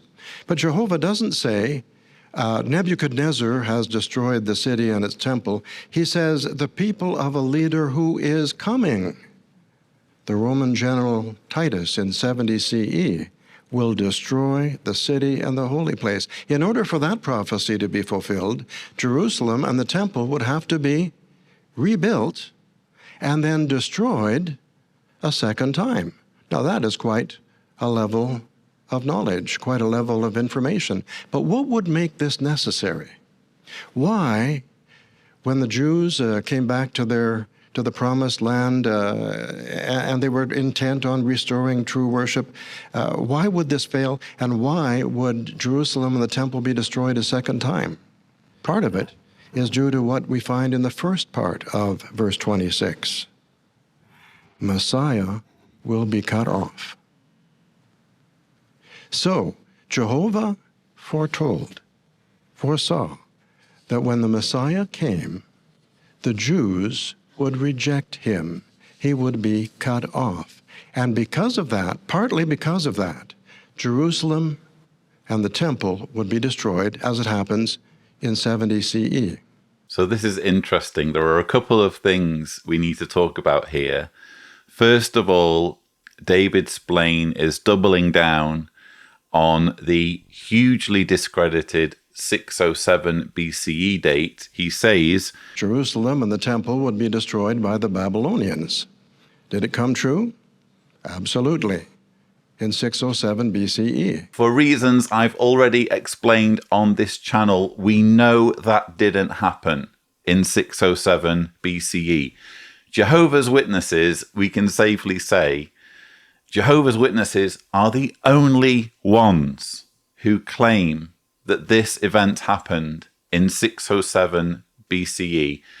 And the reason they stick to this date, even though historians say that it in fact happened in 587, 586 BCE, in other words, 20 years later, the reason why they're so insistent on 607 BCE is because they believe in this period of 2,520 years, beginning in 607 and ending in 1914.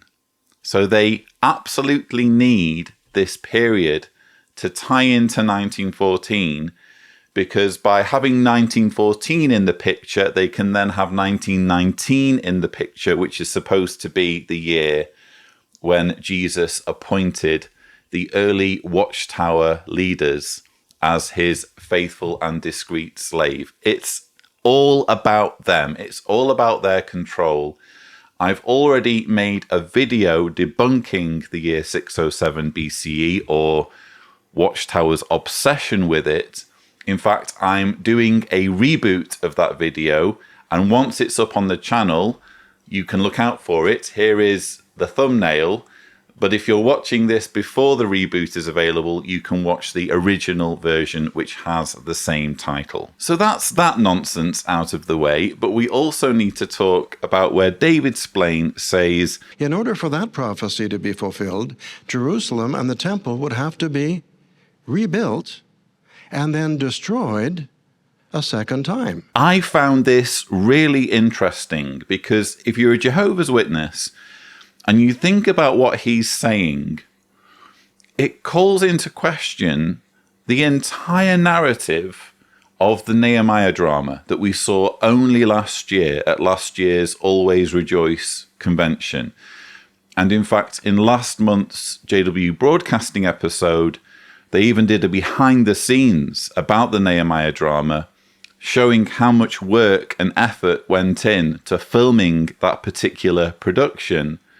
The whole point of the Nehemiah drama is that the Jews went back to Jerusalem following the exile, and despite having huge obstacles, despite having the locals against them, setback after setback, despite everything that was hurled against them, the Jews persisted and they rebuilt the walls of Jerusalem. They would not be put off by everything that was being done to thwart their efforts. Now, in the context of all that, let's revisit what David Splain is saying here.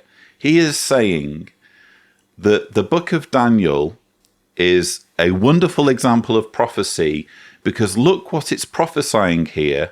It's saying while the Jews were still in exile in Babylon, it's saying that Jerusalem and the temple, which were at that point in ruins, would be rebuilt and then destroyed again. Imagine you're one of these Jewish exiles on your way back to Jerusalem. Imagine getting to Jerusalem and having all of those obstacles thrown at you, along with the day-to-day grind of just getting by and surviving. And you're supposed to rebuild a city, or at least rebuild the walls of Jerusalem and the temple. You're supposed to commit hours and hours of backbreaking work to rebuilding something which has been prophesied will be destroyed again. It would be almost impossible for Nehemiah to motivate his workers to get the Jews to accomplish this monumental task of engineering when they're carrying with them, apparently, or at least someone would have been carrying with them, you would assume, words penned by saying all of this is going to end up being destroyed. How do you do that work, knowing that it's all just going to be destroyed all over again? David Splain doesn't really answer this question, does he? He just skips past that awkward thought and goes straight to how remarkable it is that Daniel was predicting that this temple would be rebuilt and then destroyed all over again, when in fact, that's not what we're reading here. As I said earlier in the rebuttal, this Christian fundamentalist view that the book of Daniel was written by Daniel when he was in exile in Babylon is not the view that's held by scholars. If you go on Wikipedia, if you go to the page, is it Dating the Bible, and you look at that timeline, it tells us that according to Bible scholars, the book of Daniel was written in 164 BCE. Again, just a couple of centuries, or less than a couple of centuries, before Jesus was supposed to have emerged. And the writers of Daniel were fairly obviously penning down things that were happening then, or had recently happened, and writing them in prophetic language as though Daniel back in Babylon had predicted all of these things to happen. The verse that David Splain has just read from Daniel chapter 9, Daniel 9 verse 26, is not talking about 70 AD and the destruction of Jerusalem by the Romans. That is a wrong interpretation that David Splain has imposed on this text. And at this point, if you are one of Jehovah's Witnesses, you could be saying, well, what's the true interpretation then? What better interpretation have you got? Because it specifically mentions the Messiah being cut off. As David Splain has just said, Jerusalem gets destroyed because the Jewish people kill Jesus.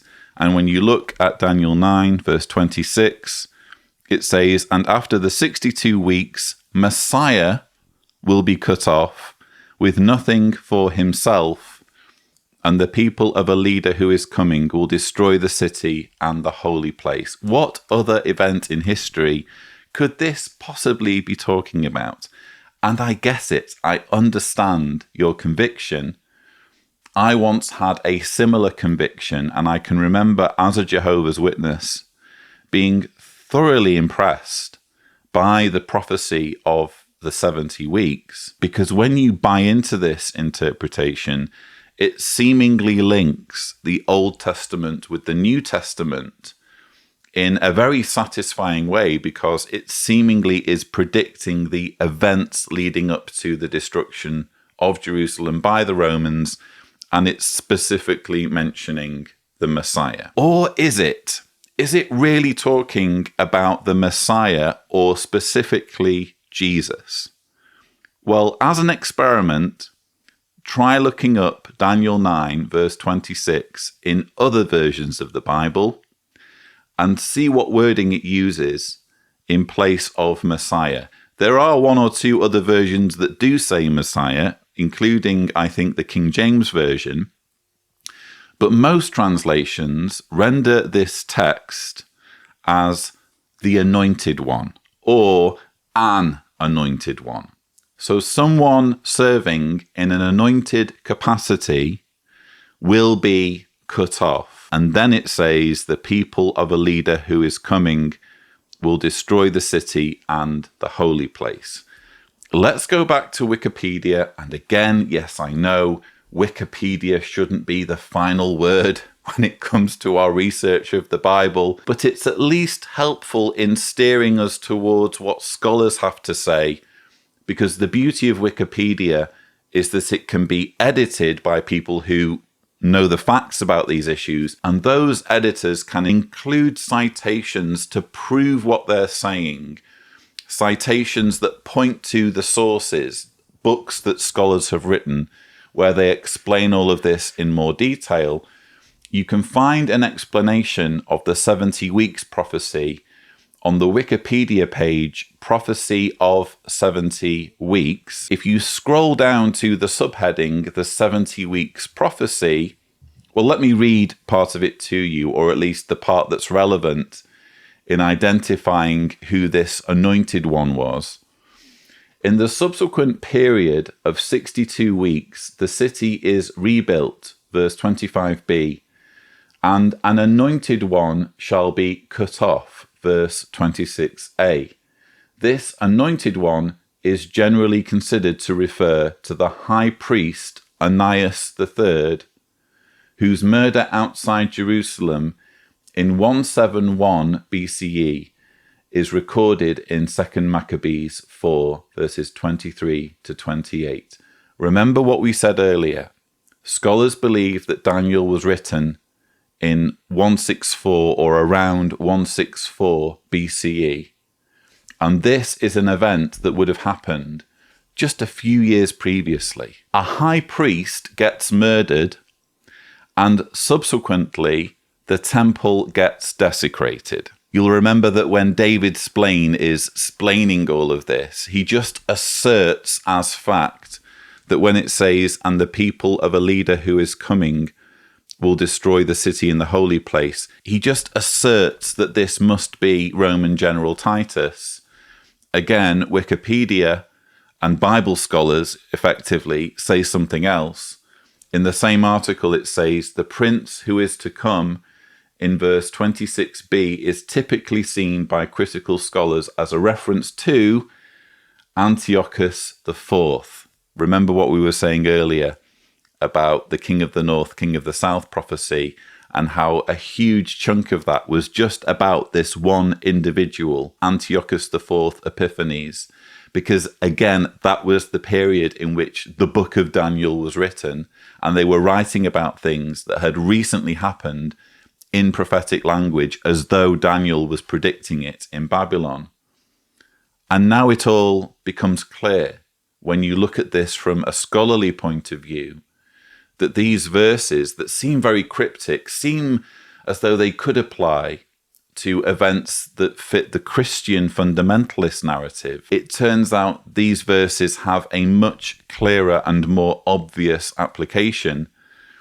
The article continues, hence the troops of the prince are thought to be either the Seleucid troops that settled in Jerusalem or the Jewish Hellenizers. Now, at this point, you could be saying, yes, but what happened during the Maccabean revolt and all that period didn't result in Jerusalem being destroyed.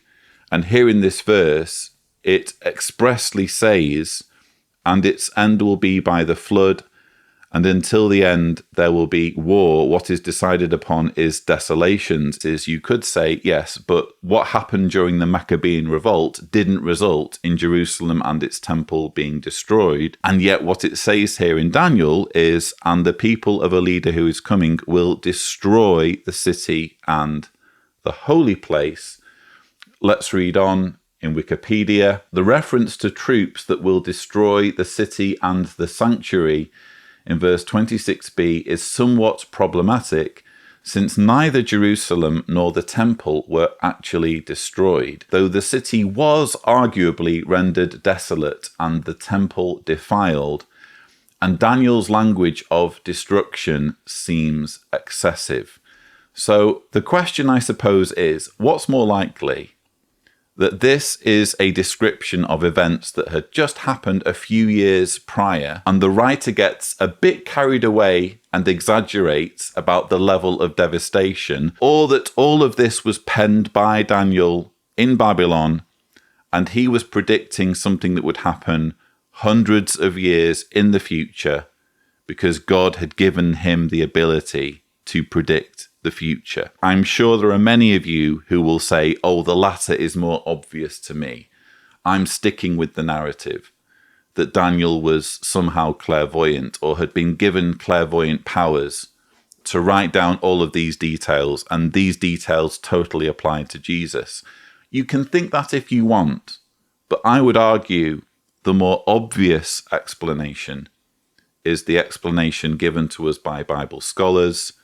The book of Daniel was in fact written much, much later by people pretending to be Daniel, writing down what was happening then or what had recently happened and putting it in prophetic language as though these words had been penned hundreds of years ago by Daniel in Babylon. Now, wait a minute. Let's think about that a minute.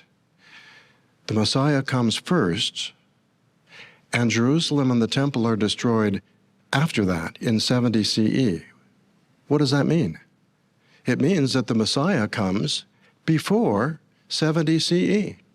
So we might ask our Jewish friends, why are you still waiting for the Messiah?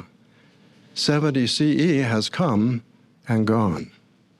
Am I the only one who detects more than a little bit of anti-Semitism here in the patronizing way David Splain addresses an entire demographic and says, you're Jewish, you should become Jehovah's Witnesses and believe our interpretation of the Bible? Come on, all of this happened ages ago, before 70 AD. The Messiah came. Get with the program. That's effectively the language David Splain is employing towards Jewish people, as though they're stupid, as though they are willfully ignorant. And there's actually a pattern developing here, because let's look at some clips of David Splain talking about Jews in the 2020 Always Rejoice Convention. Now, captivity in Babylon wasn't as harsh as slavery in Egypt. Jews in Babylon could build a house, run a business, plant a vineyard, get comfortable in life. Some of them even got rich. Scholars believe that it was in Babylon that the Jews learned about the art of buying and selling, trade and commerce. We can trust Jehovah in what he promises to do. He will always keep his promises. Now, when you go through the Hebrew Scriptures, you find certain expressions over and over again. The Jews rebel against Jehovah. They do terrible things, sometimes disgusting things. And you, the reader, are saying, Jehovah, you really ought to annihilate these people. It's terrible what they're doing. We literally have examples now of a governing body member, David Splane, suggesting that Jewish people are stupid or ignorant for not accepting the Messiah, suggesting that Jewish people are inherently prone towards being successful in business and that they learned these skills in Babylon, invoking scholars but not naming any, and also relishing the idea of Jews being annihilated because they had disobeyed God in some way. What is it with David Splane and his attitude towards Jews? Well, the Messiah came, and he too proved to be a true prophet. And a remarkable prophecy of Jesus is found in the Sermon on the Mount. Let's have a look at it and consider the implications of this prophecy. An amazing prophecy. Now, imagine at this point, Jesus' teachings have not spread beyond Israel. But notice verses 22 and 23. Many will say to me in that day, Lord, Lord, did we not prophesy in your name, and expel demons in your name, and perform many powerful works in your name? And then I will declare to them, I never knew you. Get away from me, you workers of lawlessness. Now, isn't that amazing? If Jesus had simply predicted that his teachings would spread throughout the earth, you might say, well, there's nothing remarkable about that. But Jesus is saying something different. Jesus is foretelling a great apostasy from his teachings. Jesus is foretelling the birth of Christendom 300 years before the event. So Jesus foresees that many are going to turn away from the truth. And by the end of the first century, that apostasy was already at work, wasn't it? There were sects, the sect of Nicolaus, for example, and other sects. And now they're on the cusp of the great darkness, the great apostasy that's going to set in from the second century on. And with this in mind, what does Jehovah do? He makes an amazing statement. Revelation 14. 144,000 will be on Mount Zion with the Lamb. There were nowhere near 144,000 in the truth in the first century. And here Jehovah is saying there are going to be 144,000 in heaven with the Lamb at the end. But not only that, he goes further. There's going to be a great crowd that no man can number. How could that ever come true? Ours is the God of true prophecy. Well, that's prophecy. What about the second point, and that is that no one can prevent prophecy from being fulfilled. The devil would love to prevent that from taking place. Think about Revelation 14. If the devil could make the number one short of 144,000, he'd be happy because he would show that Jehovah was inaccurate in what he foretold. And so that's one of the reasons why the devil has made war on the remnant of the seed of the woman.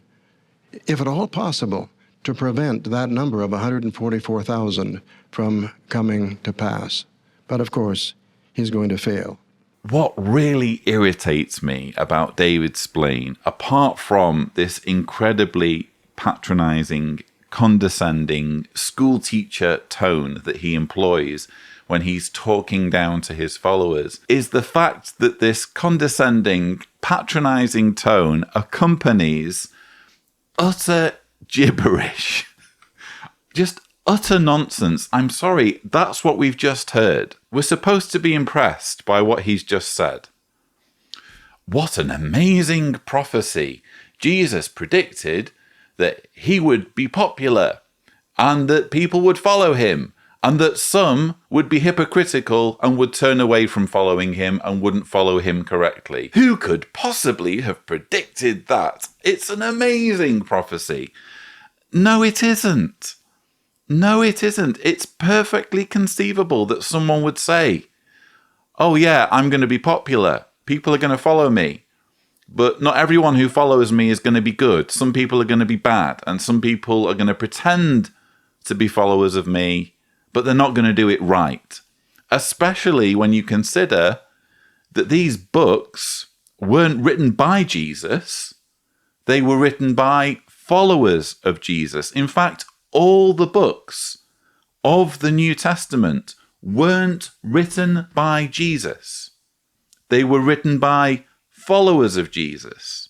And clearly, followers of Jesus will have their own agenda, and they will take issue with anyone who isn't following Jesus correctly, especially when we're talking about books written decades after Jesus has been around, which is ample time for people to do things differently, for there to be various different schisms and branches and people going off with their own interpretation of what Jesus's teachings were. There would already have been an apostasy when these words were written. So it's not even a prophecy when you think about it. And yet, according to David Splain, it's an amazing prophecy. How could Jesus have possibly predicted this? How could the writer of Revelation have been so precise in predicting 144,000 elite Christians?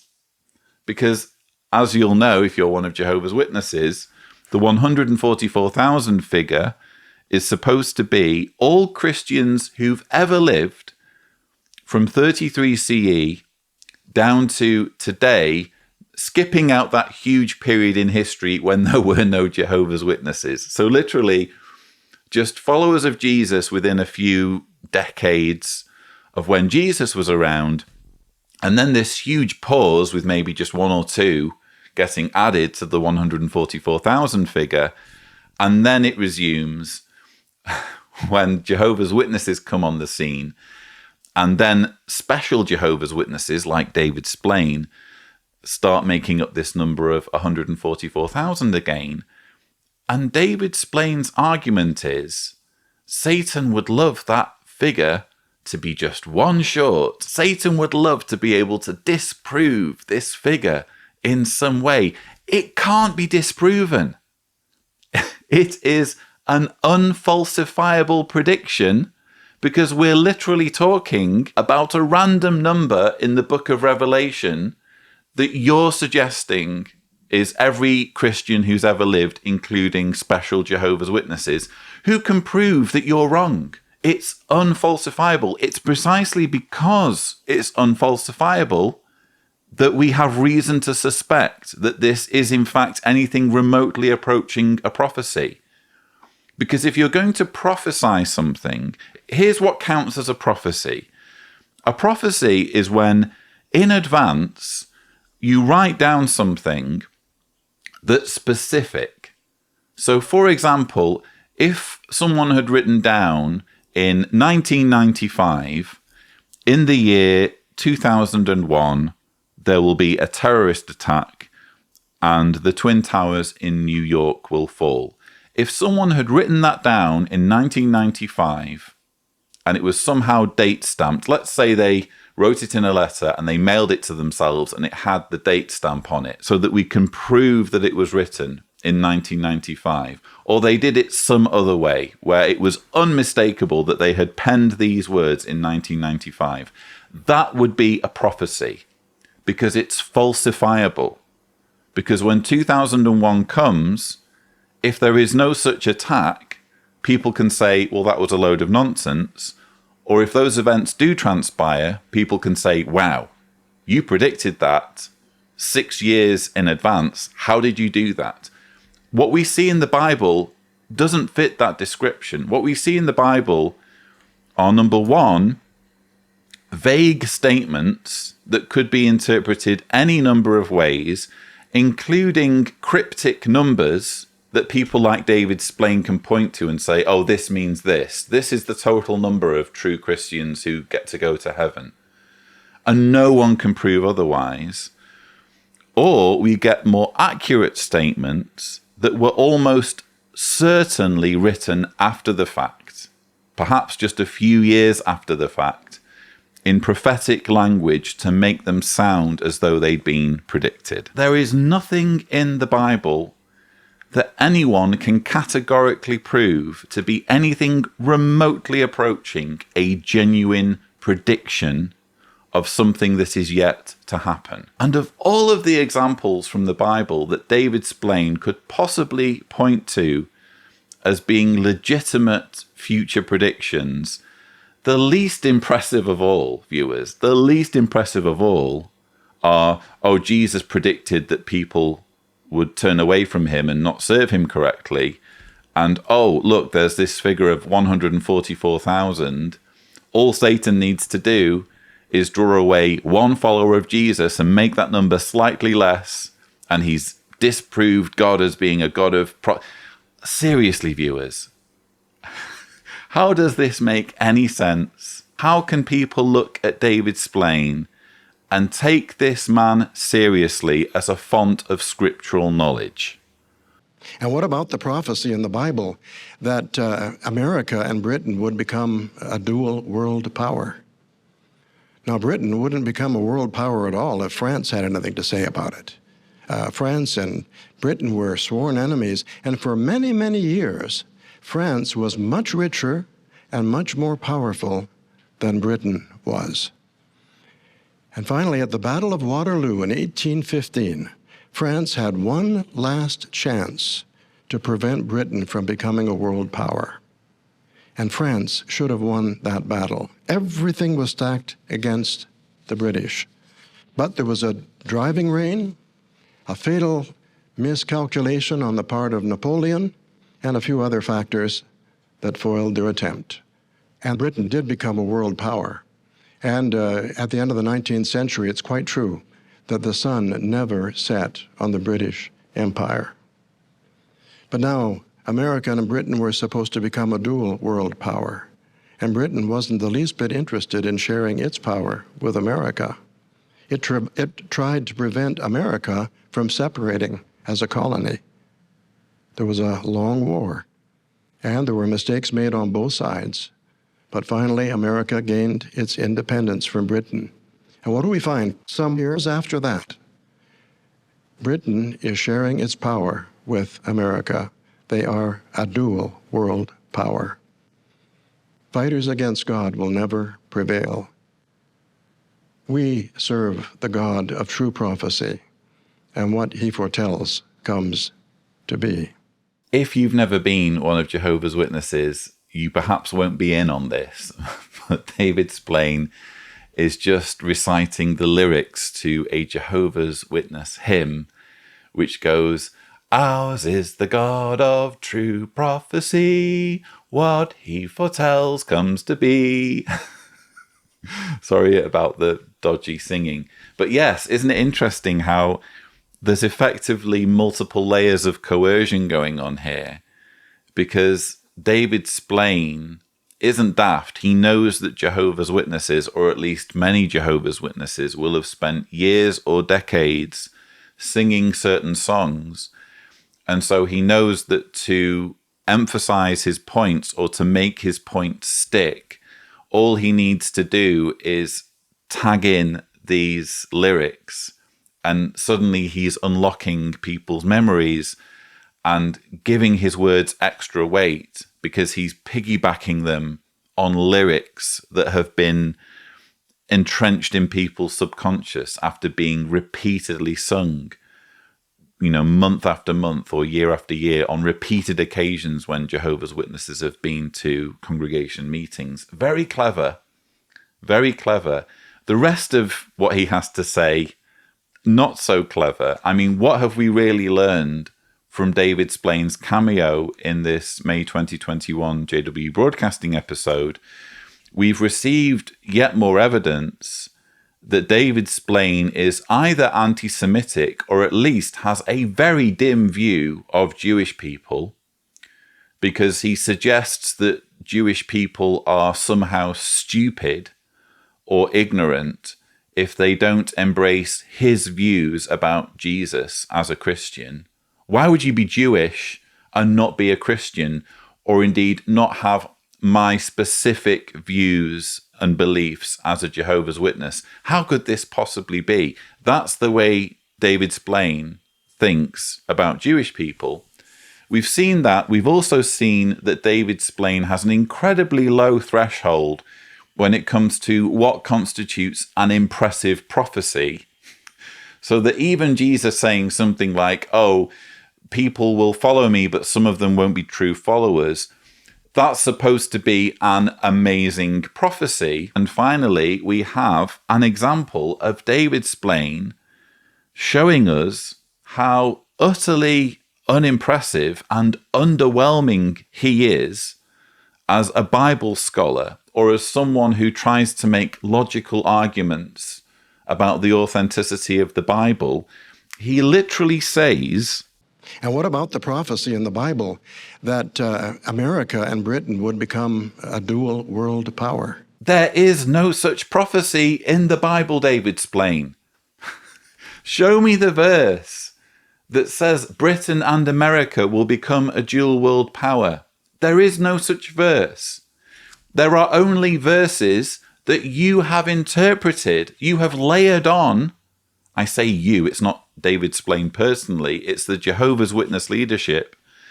The governing body have layered on this interpretation of certain verses and said, we've decided this applies to Britain and America because we're really eager to stretch these Bible prophecies into the 20th and 21st centuries so that it applies somehow to us. That's where all of this Anglo-American nonsense comes from. It comes from their desperation to make this somehow about them and somehow about their authority. But what you absolutely cannot say is that the Bible predicts the rise of Anglo-America. It's hard to even make a case for Anglo-America being a thing, quite frankly. But it's infinitely harder to suggest that the Bible says something which it simply doesn't say, which is that there would be an Anglo-American world power. Nowhere will you find this in the Bible.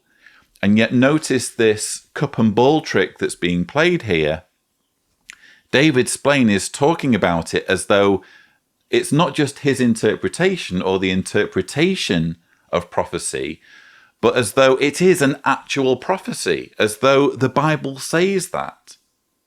And Jehovah's Witnesses apparently will be watching along thinking, yeah, wow, David Blaine makes an excellent point here.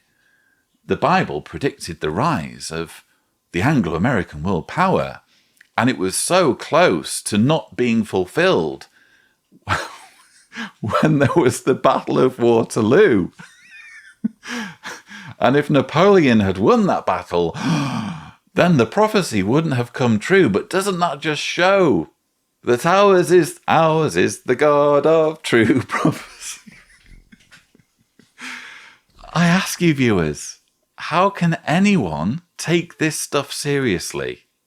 In the following dramatization, notice how one young brother makes decisions based on his understanding of Daniel's prophecy. That was my best friend, Lucas, when we were kids. And that was me, Oscar. We knew exactly what we wanted to do when we grew up. Pioneer, go to Bethel, build kingdom halls.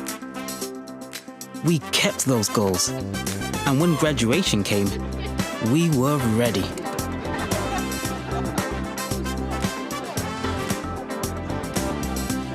Our little business needed just a few more accounts. Then we'd have enough for us and to help our families. Finally, day one for the service year. and 2 new pioneers. Where we live, Please don't call me ever again. finding spiritual interest is tough.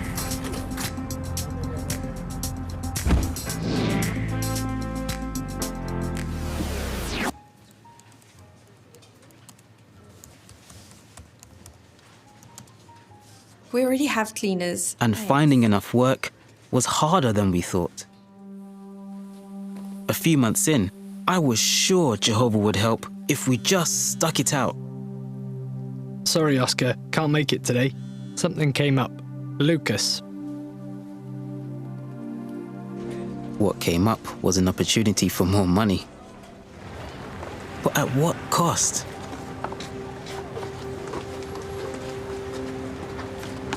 You quitting or what?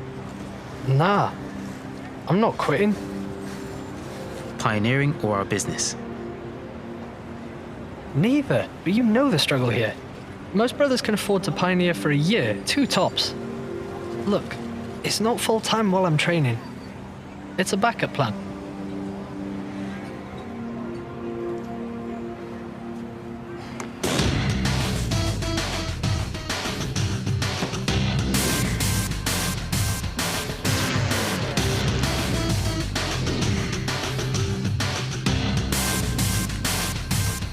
So in fairness to the makers of this awful dramatization, I'm sure it will sound at least not quite as bad in the original language, because this has quite clearly been filmed in a different language and it's had English dubbed over, and that just makes it that little bit harder to take seriously. But are you really going to take this seriously even in the original language, given how blatantly manipulative and coercive this is? I mean, bear in mind, I understand this is predominantly made for Jehovah's Witnesses, but what if you're watching this and you haven't had years or decades of being manipulated into thinking that this stuff is normal? I mean, what if you're an interested person who's being roped along into a Bible study and your Bible study instructor encourages you to watch JW Broadcasting episodes, and again, you've not had those years and decades to think that it's normal, indeed demanded of you, that if you're a young person, you sacrifice any future success or any career aspirations to work for free for the organization. And that's what pioneering is. When you are a pioneer, you devote 70 hours per month or 840 hours per year to working for free for Jehovah's Witnesses to recruit people into the group. That's what a pioneer is. And this whole dramatization has been set up to persuade young Jehovah's Witnesses that this is what they should be doing. Why would you even think of doing anything else? Why would you think of going to college or university or chasing a career that isn't in some menial trade? And I have nothing against those who make a living from being window cleaners. I've been a window cleaner myself, albeit briefly. I'm sure it's possible to do very well out of window cleaning. But when they point people in this direction, the organization are consciously coercing Jehovah's Witnesses to pursue jobs that will result in them earning less money. In other words, they are putting the needs of the organization first ahead of the needs of followers. They're happy for followers to be poor or poorer than they could be if this means that they are devoting their time and energy to promoting the organization, preferably as pioneers, as we see here, where they're devoting 70 hours per month to pioneering. I've tried that myself, by the way. I was a pioneer for about 9 years, and it crippled me financially. By the end of it, I was in a whole heap of debt that itself took years to pay off.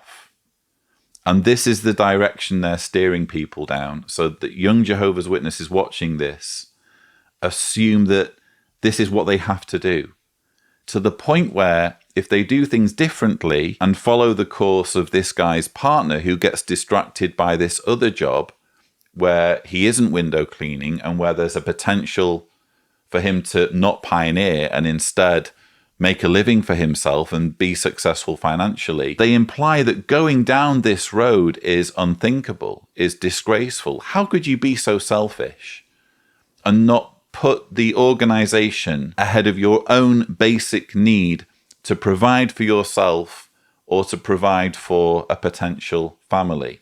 It's so coercive. And in the next part of this dramatization, we're going to see it take on a whole new level of cringe as the terrifying prospect of perhaps not being able to pioneer and not being able to devote 70 hours per month to serving the governing body kicks in. So Lucas stopped pioneering.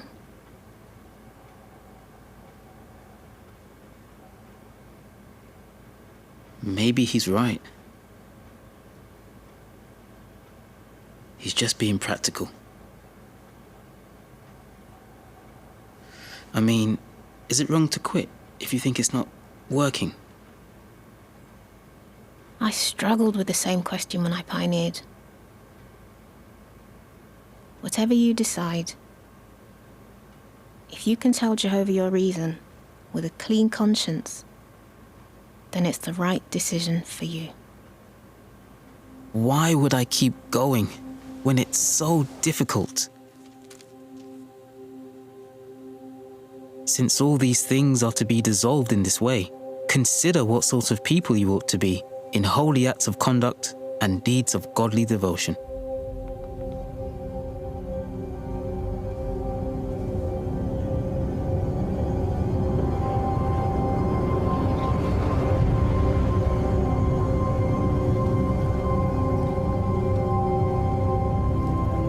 It really is the last days, and people need the good news. And they'll only hear it if we keep up our deeds of godly devotion as best we can. I prayed to endure and only stopped pioneering if my circumstances left no other choice. And I prayed to see the blessings.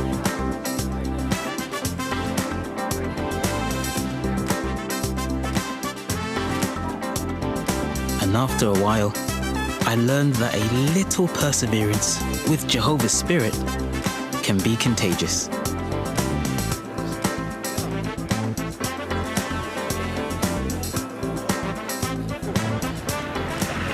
So, what do you want to do when you grow up? Pioneer? And go to Bethel? Yep, and then maybe build kingdom halls. You in? Yeah.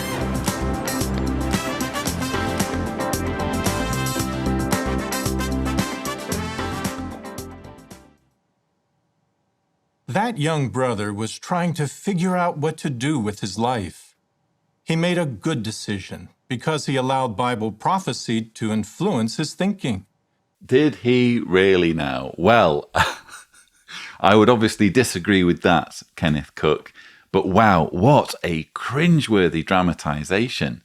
What do you want to do when you grow up? Pioneer? Build kingdom halls? Maybe go to Bethel?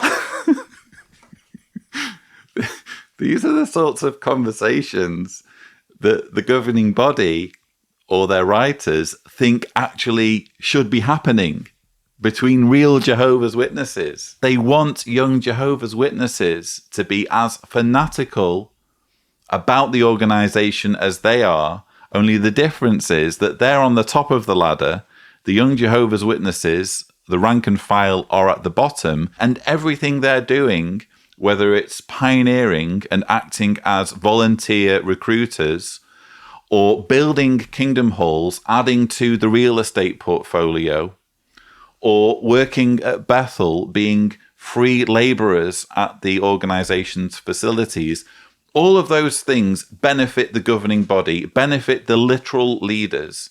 They don't benefit the rank and file. Everything is about control, the control of men like Kenneth Cook, And look at the grotesque, disgraceful way that they drill home this message. It's not about improving people's lives. It's not about bringing them the good news about Jesus's salvation or anything like that. It's, these are the last days. Everything's going to be destroyed. Everything's going to be dissolved. There's this prophecy in Daniel, which again isn't the King of the North prophecy. It's a different prophecy entirely, Daniel chapter 2, about an immense image. And that prophecy is being fulfilled now. The last days are now. Everything's going to get destroyed. Everyone who isn't one of Jehovah's Witnesses is going to be annihilated.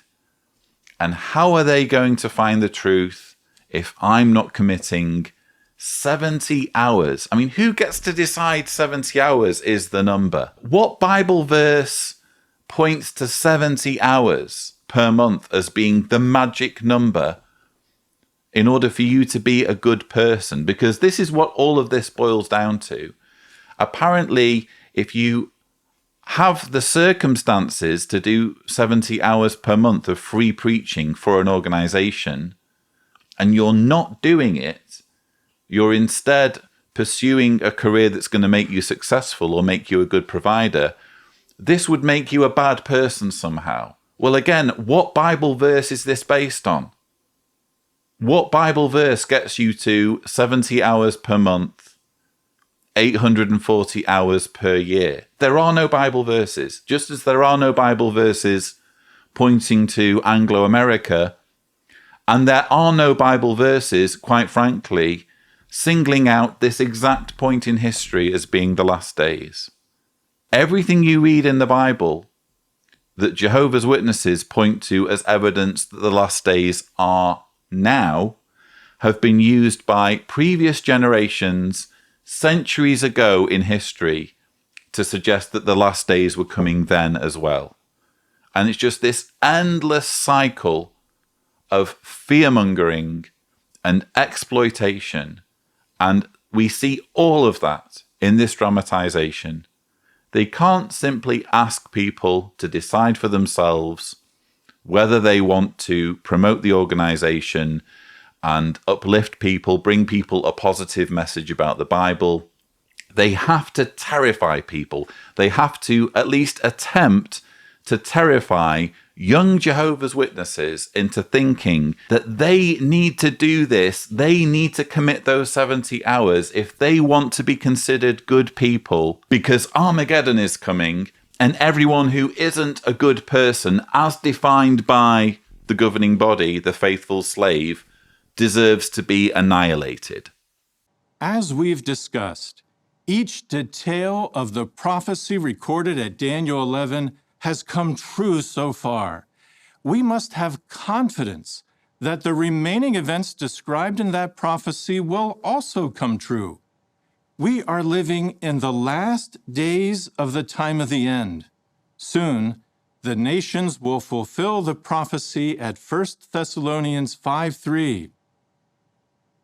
Whenever it is that they are saying peace and security, then sudden destruction is to be instantly on them, just like birth pains on a pregnant woman, and they will by no means escape. Then, sudden destruction comes upon all parts of Satan's system. As you can see on the screen, Daniel 12:1 says, "During that time, Michael will stand up, the great prince who is standing in behalf of your people, and there will occur a time of distress such as has not occurred since there came to be a nation until that time. And during that time, your people will escape, everyone who is found written down in the book." That leads us into our third point. How should knowing the information that we have just discussed affect the decisions that we make? Well, what we have reviewed is not just interesting history, it's a dramatic prelude to what will soon happen here on earth. Jehovah has given his people this knowledge so that we can act on it. It should influence the choices we make. Now, wait a minute. Wait a minute. Let's think about that a minute. Jehovah has given his people this knowledge. It should influence the choices we make. Well, isn't that what all of this is about, viewers? Terrifying people.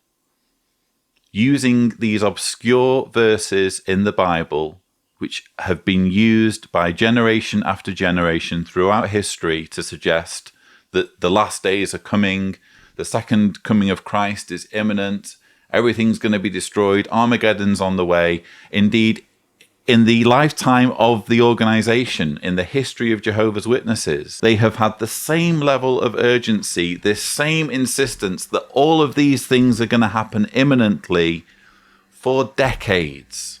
For over decades and decades of literature, they've been using this sort of fear-mongering with this sort of urgency to say, these are the last days, all of this is going to happen imminently. What are you waiting for? You need to serve us. You need to let our interpretation of Bible prophecy influence your decisions so that you serve us, so that you commit as much time and as much energy as possible to doing what we tell you to do. 140 years worth of literature, all saying the same thing. The end is coming now. We're living now in the time of the end. What did Kenneth Cook say? We are living in the last days of the time of the end, which reminded me of Stephen Lett saying very similar words recently. So the events unfolding around us are making clearer than ever that we're living in the final part of the last days, undoubtedly the final part of the last days, shortly before the last day of the last days. Viewers, stuff like this is going to age like milk, because this video footage, these JW Broadcasting episodes, they're going to stick around, and they're going to be watched by people hundreds of years from now who are going to be doubled over in stitches at the fanaticism and at the obvious coercion of these charlatans who are using these Bible verses, these obscure prophetic texts, to control people and terrify them. Bible prophecy shows that in the near future, the nations will turn on all false religions and wipe them out. Then they will launch a final attack on God's people. And what a mistake that will be! As discussed in the Pure Worship book, Jehovah will respond to that attack by unleashing his rage on the nations. After the dust of Armageddon settles, those with the earthly hope can look forward to 1,000 years of genuine peace and security, working under the rule of God's kingdom. Before that time comes, we will continue to face trials and opposition, but we can endure. We have many modern-day examples that we can imitate right now. Those examples can help all of us to be prepared, to stand firm, and to remain fully united in the faith. Herman, it's been a pleasure reviewing this exciting material about the King of the North with you. Thank you, Ken. This information is so important. It helps all of us to face the future with confidence. Or, to be more exact, Herman, it helps millions of Jehovah's Witnesses to stay indoctrinated. That's what all of this is. Again, it's about terrifying Jehovah's Witnesses into thinking that the end is coming soon, or the end is coming in the near future. If that's your best way of motivating people, of literally saying to 8.5 million followers, look, the world as we know it is ending. Everyone who isn't in our group is going to be destroyed. So, bearing all of this in mind, you'd better give your all. You'd better stay united. You'd better stay in this religion that's so easily debunked by doing research online. Because if you don't do what we want you to do, if you don't meet our expectations, you deserve to be destroyed along with the rest of the system of things. If that's your best way of motivating people, what does that say about you? Isn't this really exactly the sort of behavior you would expect from a toxic, narcissistic group of leaders? And that's what we're seeing on full display here. And isn't it telling as well that Ken Cook, when he's spouting all of this nonsense, he never is brave enough to give us anything specific, is he? Everything's always vague. We already heard him say, We are living in the last days of the time of the end. Oh, are we, Ken? We're living in the last days, are we? Well, thank you for being so specific there. Thank you for saying something about the future that you can be held accountable for if it doesn't come true. Which takes me back to what I was saying before about falsifiable or unfalsifiable predictions. If you're making a prediction that is unfalsifiable, that you can't be held accountable for because it's vague, that sort of calls into question whether you really believe what you're saying. And we now enter into the whole realm of, do the governing body really believe this stuff? And I think personally that to at least some degree, they do buy into their own BS. But isn't it interesting that they never hold themselves, or very rarely do they hold themselves, to a specific timescale? In the past, of course, they did hold themselves to a specific timescale. Charles Taze Russell, 1914. Joseph Rutherford, 1925. The Nathan Knorr era, 1975. But this group of leaders, they won't do that, will they? They won't say, well, it's coming so soon that we can confidently say it will be within, say, the next 5 years or the next 10 years. Isn't that interesting? They can only ever be vague and say it's soon or in the near future. Well, what does that tell us exactly, Ken Cook? You're expecting 8.5 million followers to orient their lives around such vague predictions involving the last days or things that will happen soon or in the near future. Why don't you just stick your neck out and give us a time frame? If it's so imminent, if you're so convinced about all of this, and if you really care about the millions of people who follow you, why can't you treat them like adults and stick your neck out and give us a time span? I would submit that the reason why you don't stick your neck out and give us a time span is because at some level, even you don't really believe this.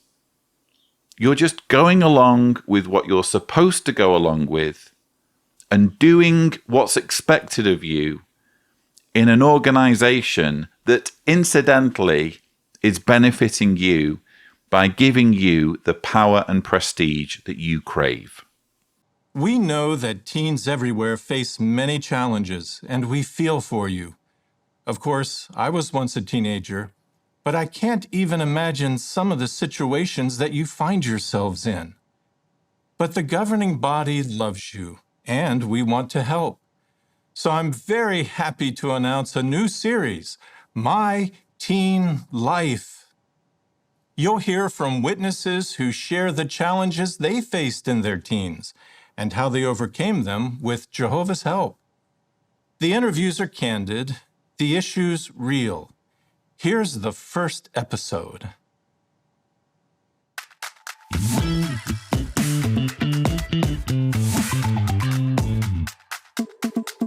Well, when I was a teenager, I didn't see any benefit in talking to my parents because they like different things than I like.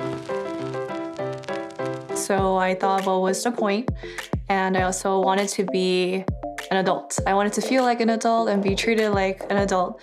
I remember when my mom used to pick me up from school, she wanted to show personal interest in me. So she asked me, oh, how are your friends doing? How was school today? Do you have a lot of homework? But I just thought that she was being nosy. I always had my earphones on, and whenever my parents would try to talk to me, that was my chance to just pop them in and ignore them. The way my parents grew up wasn't the same way that I grew up. They grew up in a different country, they spoke a different language, they grew up in a different time. When you're talking to somebody who doesn't speak your language natively, oftentimes you won't be able to explain things from your heart. And so I had that challenge. I wasn't able to talk directly to my parents heart to heart. And so there was always this frustration in trying to really convey how I felt. And I felt like it wasn't really getting through to my parents. What the hell have we just been watching? Am I clear on this? Are they seriously thinking that they can somehow fake YouTube vloggers? That seems to be what they're trying to do here. How can they possibly think this will work? We all know that this guy and girl are not YouTube vloggers. Watchtower, it's incredible that I even need to explain this to you. Where do I even begin?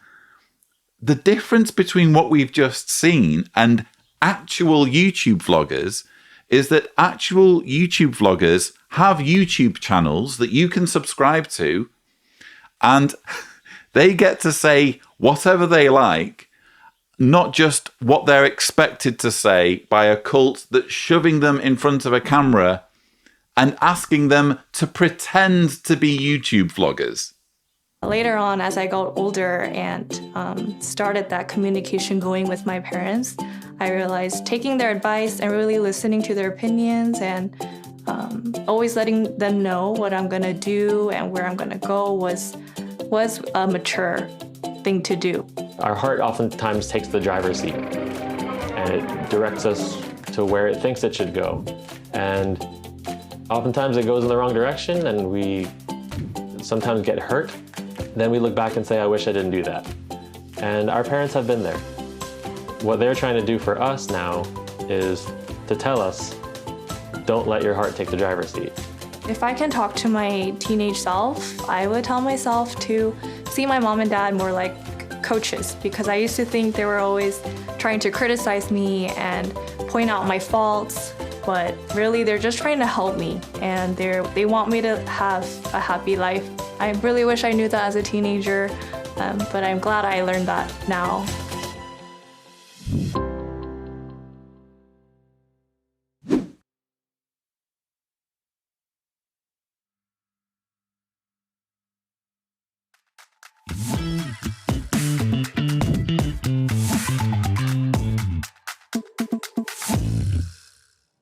We hope that you'll enjoy and benefit from future episodes of My Teen Life. I will enjoy future episodes of My Teen Life. Ken, or Cardboard Ken, he's so fake, isn't he?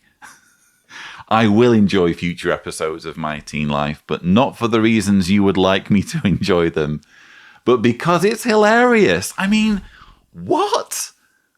Again, we're really supposed to fall for this. We're really supposed to think, this is like YouTube. They really think this is how it works. They're that fanatical and delusional that they think that they can just shove young Jehovah's Witnesses in front of the camera and get them to parrot Jehovah's Witness beliefs with these little quirky things thrown in, these little bits of stock footage or animations or what have you. And they even do the YouTube cuts to make it look like it's from YouTube. But it manifestly isn't. I mean, these people don't have channels that you can subscribe to. And most importantly, they're not being authentic. They're not saying what's really on their minds, are they? You can even sort of see it in their body language that they're trying to be precise and they're trying to stay on message, because the person behind the camera Well, in a typical YouTube vlog, there will be no one behind the camera. There's no one behind this camera now, let me tell you. It's just me in a room by myself, albeit Tibor will be editing this later. But a typical vlog is truly authentic. It's truly what someone really thinks. Whereas here you have young Jehovah's Witnesses who know they have to stay on message. They know that what they say has to agree with Jehovah's Witness beliefs, in this case, when it comes to how they need to treat their parents. We have many modern-day examples that we can imitate right now. Those examples can help all of us to be prepared, to stand firm, and to remain fully united in the faith. This month's original song, entitled One United People, encourages us to do just that.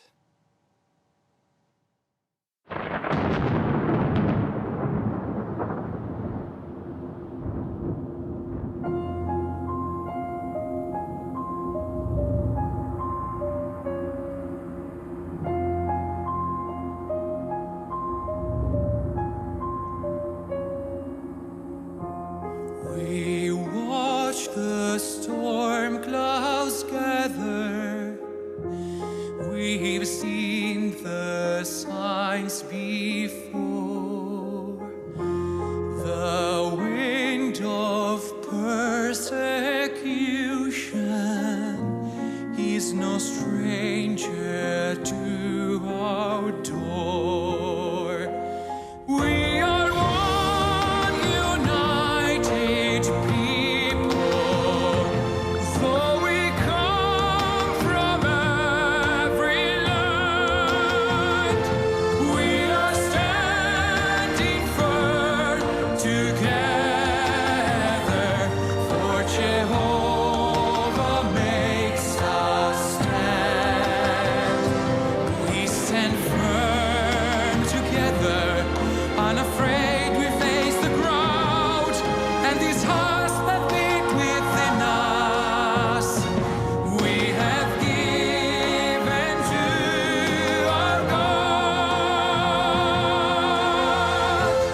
So yes, we're nearing the end of the May 2021 JW Broadcasting episode, and the episode has been all about, of course, the fulfillment of Bible prophecy and how the persecution of Jehovah's Witnesses does fulfill Bible prophecy in relation to Daniel's prophecy about the King of the North. We started the episode with examples of persecution in Russia, and as we near the end of the episode, and we're not quite at the end yet, granted, but traditionally at sort of the 3/4 mark in these episodes, they have a music video. It's always cringeworthy. In this case, their music video is reminding Jehovah's Witnesses that they are oppressed and persecuted, and therefore must be God's one and only true organization. I've spoken on this subject exhaustively, so I'm very mindful of not repeating myself. What I would say is, yes, it's true that Jehovah's Witnesses have been persecuted throughout their history. It's also true that other religious minorities have been persecuted, and what you never ever see in propaganda like this, which is so clearly intended to leverage and exploit people's suffering for the benefit of an organization, what you never ever see is them talking about other groups being persecuted. You know, what about the Rohingyas? What about the Yazidis? What about the Uyghurs in China? There are any number of very recent or even current examples of religious minorities being persecuted, in many cases far more severely by authoritarian regimes than Jehovah's Witnesses are currently experiencing, say, in Russia. And yet the organization's silent on those examples. They don't want Jehovah's Witnesses to think about this as being a broader issue. They don't want to do anything that might solve the issue in the here and now. by asking the question, what can we do as a society to stop this? How can we put pressure on the Chinese government to stop mistreating the Uyghur people? What can we do to show solidarity to the Rohingyas? No. All of this is entirely focused on just Jehovah's Witnesses because they want Jehovah's Witnesses to feel special. And that's why in this month's broadcasting episode, we have not just one persecution music video, but two. And now, before we sign off, we have a special musical gift video that closely relates to our monthly program theme. You will be encouraged and inspired.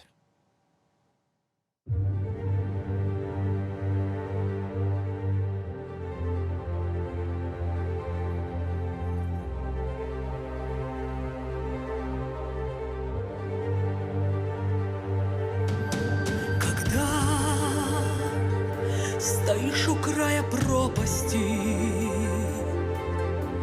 и над тобой сгущает небо тучи, и кажется, что от оков нельзя спастись, не дремлет враг, удобный ищет случай. Молитве голову склони, и в этот миг Иегова станет ближе. В твоей груди горит огонь его любви, а миллионы, что верны, к нему взывают, слышишь? So yes, there's a bit of a tender moment there between the armed balaclavaed police officer and the older Jehovah's Witness lady, whose arm he grabs and then tenderly releases. I think these two need a moment by themselves, quite frankly. There's some energy there.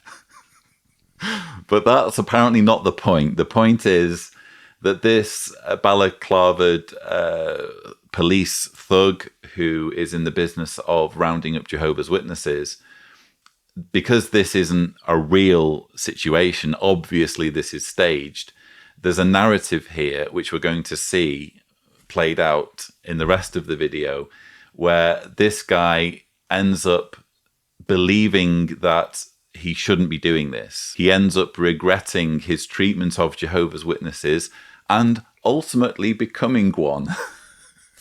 That's where all of this is going. But I do just have to comment on this whole weird phenomenon of Jehovah's Witnesses pretending to persecute each other, because that's what we're seeing here. We're seeing presumably Bethelites dressing up in balaclavas and bulletproof vests and handling assault weapons and filming each other in made-up scenarios where Jehovah's Witnesses are being persecuted. Why do you need to do this, Watchtower? And this is not the only example of Jehovah's Witnesses faking persecution in music videos.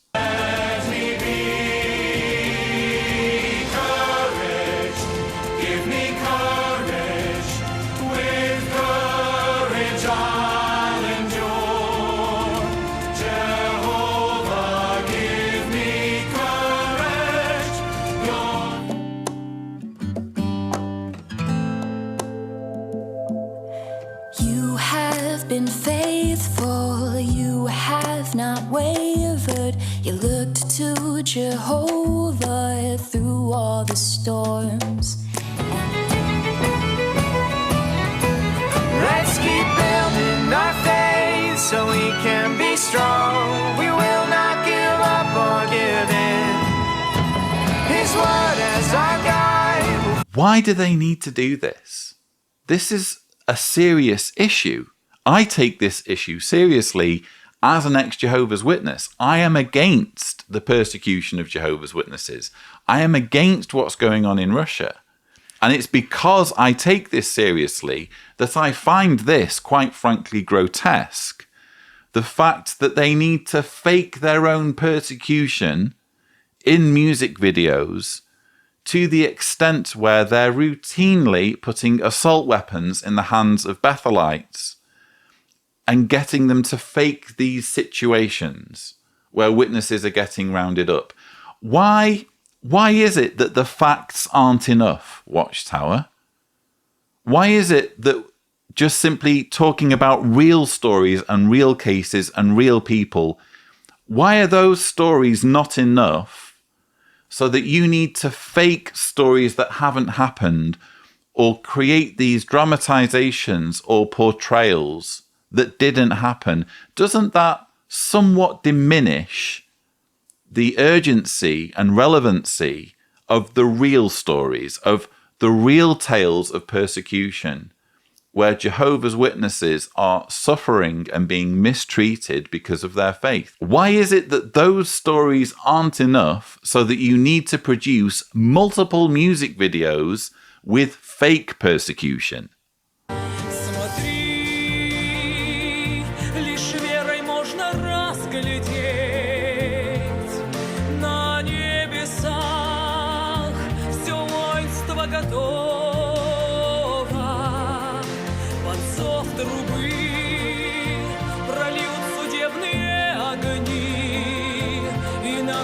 Забудем мы и узы оковы.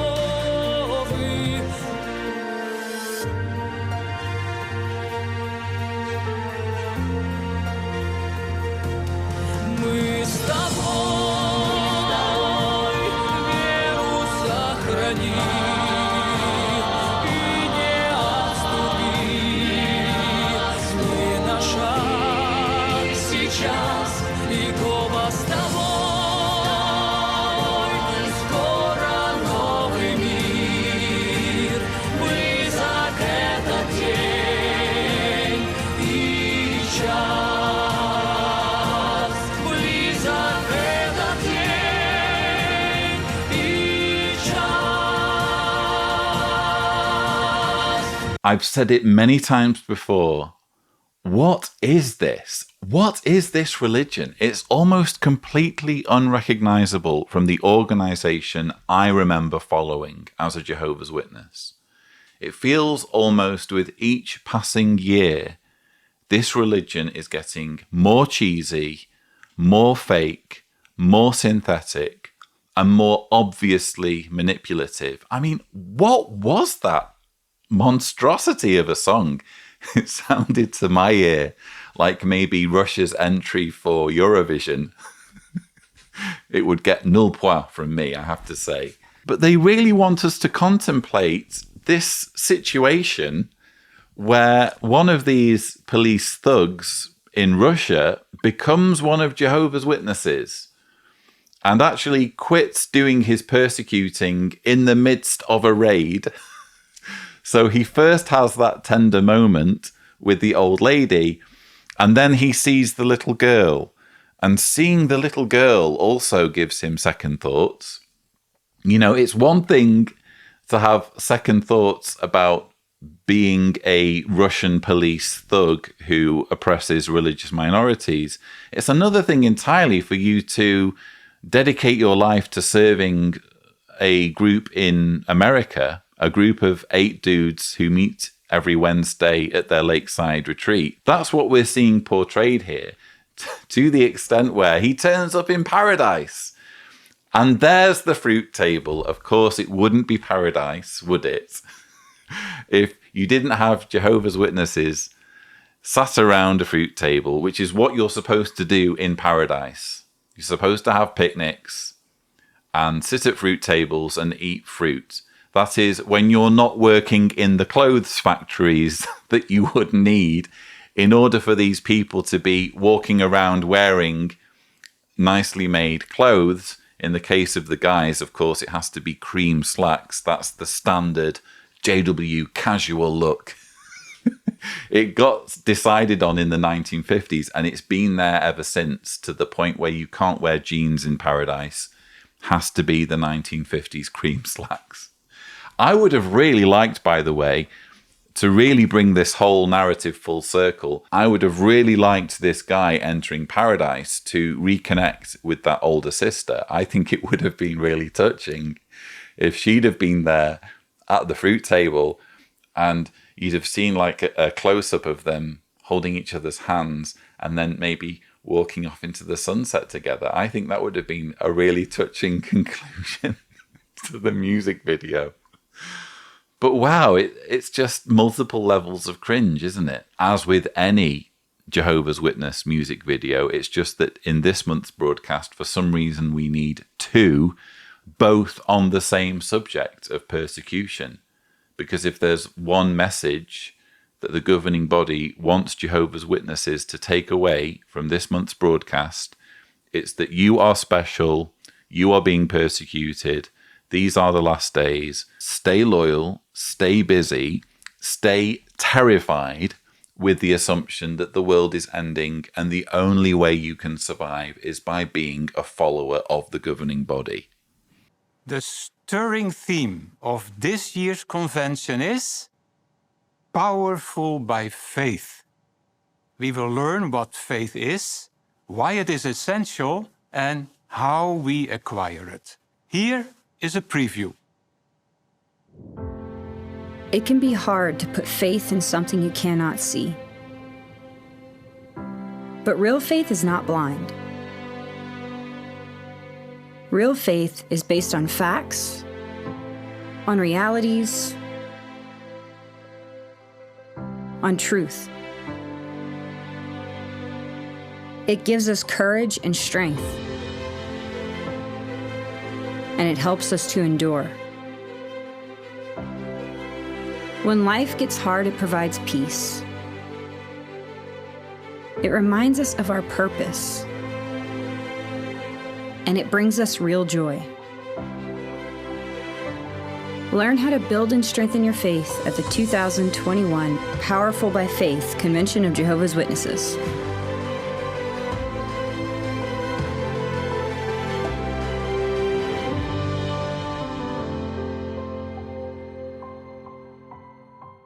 So yes, we're coming to the end of the May 2021 JW Broadcasting episode, and they've decided to treat us to not one, but as we're going to see, two previews of the forthcoming 2021 Powerful by Faith Convention. I have a couple of things to say about this trailer. First of all, what's all that stuff about faith? She says, real faith is not blind. Real faith is based on facts, on realities, on truth. I'm pretty sure that's exactly the opposite of what faith is based on. And there's even a verse that contradicts what we've just heard. Faith isn't based on evidence. It's based on believing things that are unseen, or as it says in Hebrews 11 verse 1, faith is the assured expectation of what is hoped for, the evident demonstration of realities that are not seen. It doesn't say anything there about basing things on actual evidence, on actual facts. It's all about just assuming what you hope for to be true. That, for me, is what faith is and always has been. And it's one of the problems that I faced when I first started questioning my Jehovah's Witness beliefs. I asked myself, is it not the case that the whole project of faith is flawed? Because if you're going to believe based purely on what you're told, then you might as well believe any religion. There needs to be evidence. There needs to be facts. And what you have with Jehovah's Witnesses, and the Jehovah's Witness religion in particular, is anything but evidence and anything but facts. We've seen it in this episode. David Splain just asserting that the Bible says, the Bible predicts the rise of the Anglo-American Empire. the Bible says no such thing. You just have to accept their interpretation of Bible prophecy as a fact and put faith in that fact. There's nothing evidence-based about it. So I take issue with that part of the narration. And I also, frankly, find it disingenuous that they're having a woman narrate it, given the fact that none of the talks in the 2021 convention will be given by women. I think that's quite sneaky. If this were an inclusive organization that wasn't patriarchal, that wasn't misogynist, where women were involved and where there were women speakers, it would be fair to have a woman narrate the trailer. But that's not the reality, to quote from them. That's not what they're going to find, someone who tunes in to the 2021 convention. They're going to find that the talks are given exclusively by men, in large part by white men, or at least that was the case in the 2020 convention. Just a demographic speaking out to millions of followers from various different demographics. Women won't be represented. People of colour, I can guarantee you, will only be partially represented. It's not an inclusive group, and I think it's very disingenuous for them to lead people along into thinking that women have a say in this organisation when they so clearly don't. Before we say goodbye, we have a treat for you. Here's a preview of the video drama from this year's convention. Please enjoy.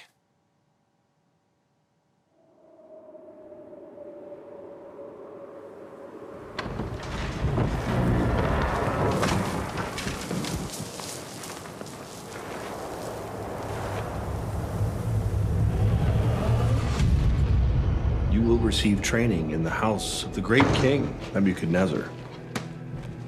Wait. Daniel. Be strong, my son. It's a new land with new laws. Soon they'll want us to worship their gods. Jehovah's in Israel. We're in Babylon now.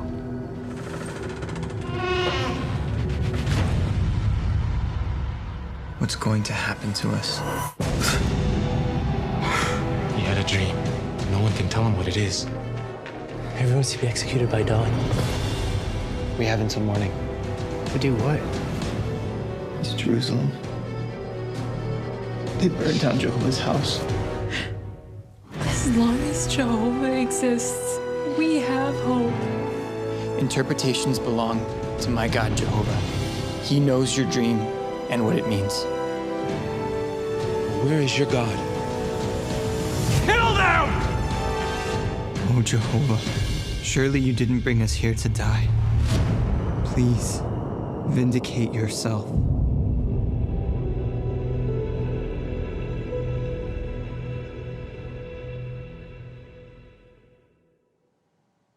As we've discussed in our program, Daniel played an important role as Jehovah's prophet.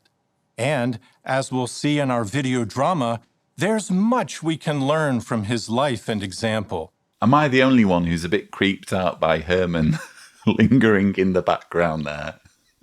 He's just there in the background like, yes, I agree with everything that Cardboard Ken says. Wow, okay, so we have a preview to the 2021 drama, which is about Daniel. Apparently, Daniel was a white boy, as were all his friends. Daniel and his friends were white boys who wore fake beards. We know this, of course, from the Bible. And, you know, what can I say? I've obviously not seen the film yet, so it would be unfair of me to attempt any sort of criticism of it before I even know how it's done, what the story is, what the plot is, etc. I'm going to hazard a guess that rather than sticking strictly to the Bible narrative, it will be a Jehovah's Witness spin on the Bible narrative, or it will be the Bible narrative portrayed in such a way to emphasize the agenda of the governing body, which is that Jehovah's Witnesses should obey them unquestioningly and furnish them with loyalty at every opportunity. That seems to be basically what happens in every single Bible drama.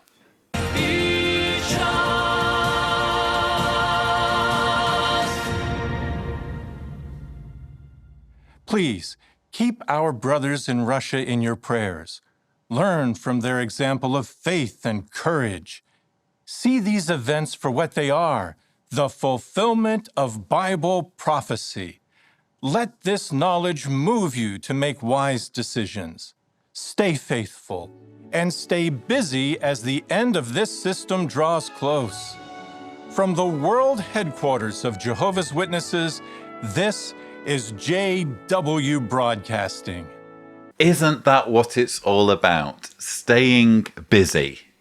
They don't really care about Jehovah's Witnesses. Cardboard Ken doesn't really care about Jehovah's Witnesses and what's going to benefit them. He just wants them to stay busy, because busy Jehovah's Witnesses are going to help him considerably, are going to contribute to his power and his authority, to the prosperity of the organization he is fronting. Busy Jehovah's Witnesses are going to build him real estate. Busy Jehovah's Witnesses are going to dedicate 70 hours per month to promoting him and his authority. It's in his interests for Jehovah's Witnesses to be busy. And in this case, the way he's persuading Jehovah's Witnesses to be busy is by terrifying them, is by making them believe that the book of Daniel is somehow predicting Ken Cook and his pals and their authority and what's going to happen to people who follow them, when it manifestly does no such thing. Anyway, I did just want to clarify. You'll notice that the beginning of this last segment was the music video that we saw earlier. That's because they do this weird thing, and I'm going to prove to you what I mean. They do this weird thing where twice Kenneth Cook says, "Before we go, let me show you this." Before we say goodbye, we have a treat for you. And now, before we sign off, we have a special musical gift video that closely relates to our monthly program theme. Needless to say, it's all very shambolic and ill thought out. They've clearly just added bits to it, or at least in one instance, they've added something to it after they've filmed the whole episode, and they've just had Cardboard Ken come in and do an extra bit in voiceover. And it's frankly confusing for the flow of the broadcast. I felt it was better to group the two music videos together, so the order that I've shown you everything in isn't strictly the order of the JW Broadcasting episode. I've just tried to group things in a way that makes sense. So I just wanted to add that disclaimer right at the end, in case anyone thinks I'm trying to deceive anyone or pull the wool over anyone's eyes. By all means, watch the whole unedited video broadcasting episode if you want to. I've done it this way so that, again, things are just a little bit clearer. But that's everything. That's all I have to share with you from the May 2021 JW Broadcasting episode. I hope you found my thoughts helpful. Don't forget to subscribe to the Lloyd Evans channel for more such videos. And as always, thank you for watching.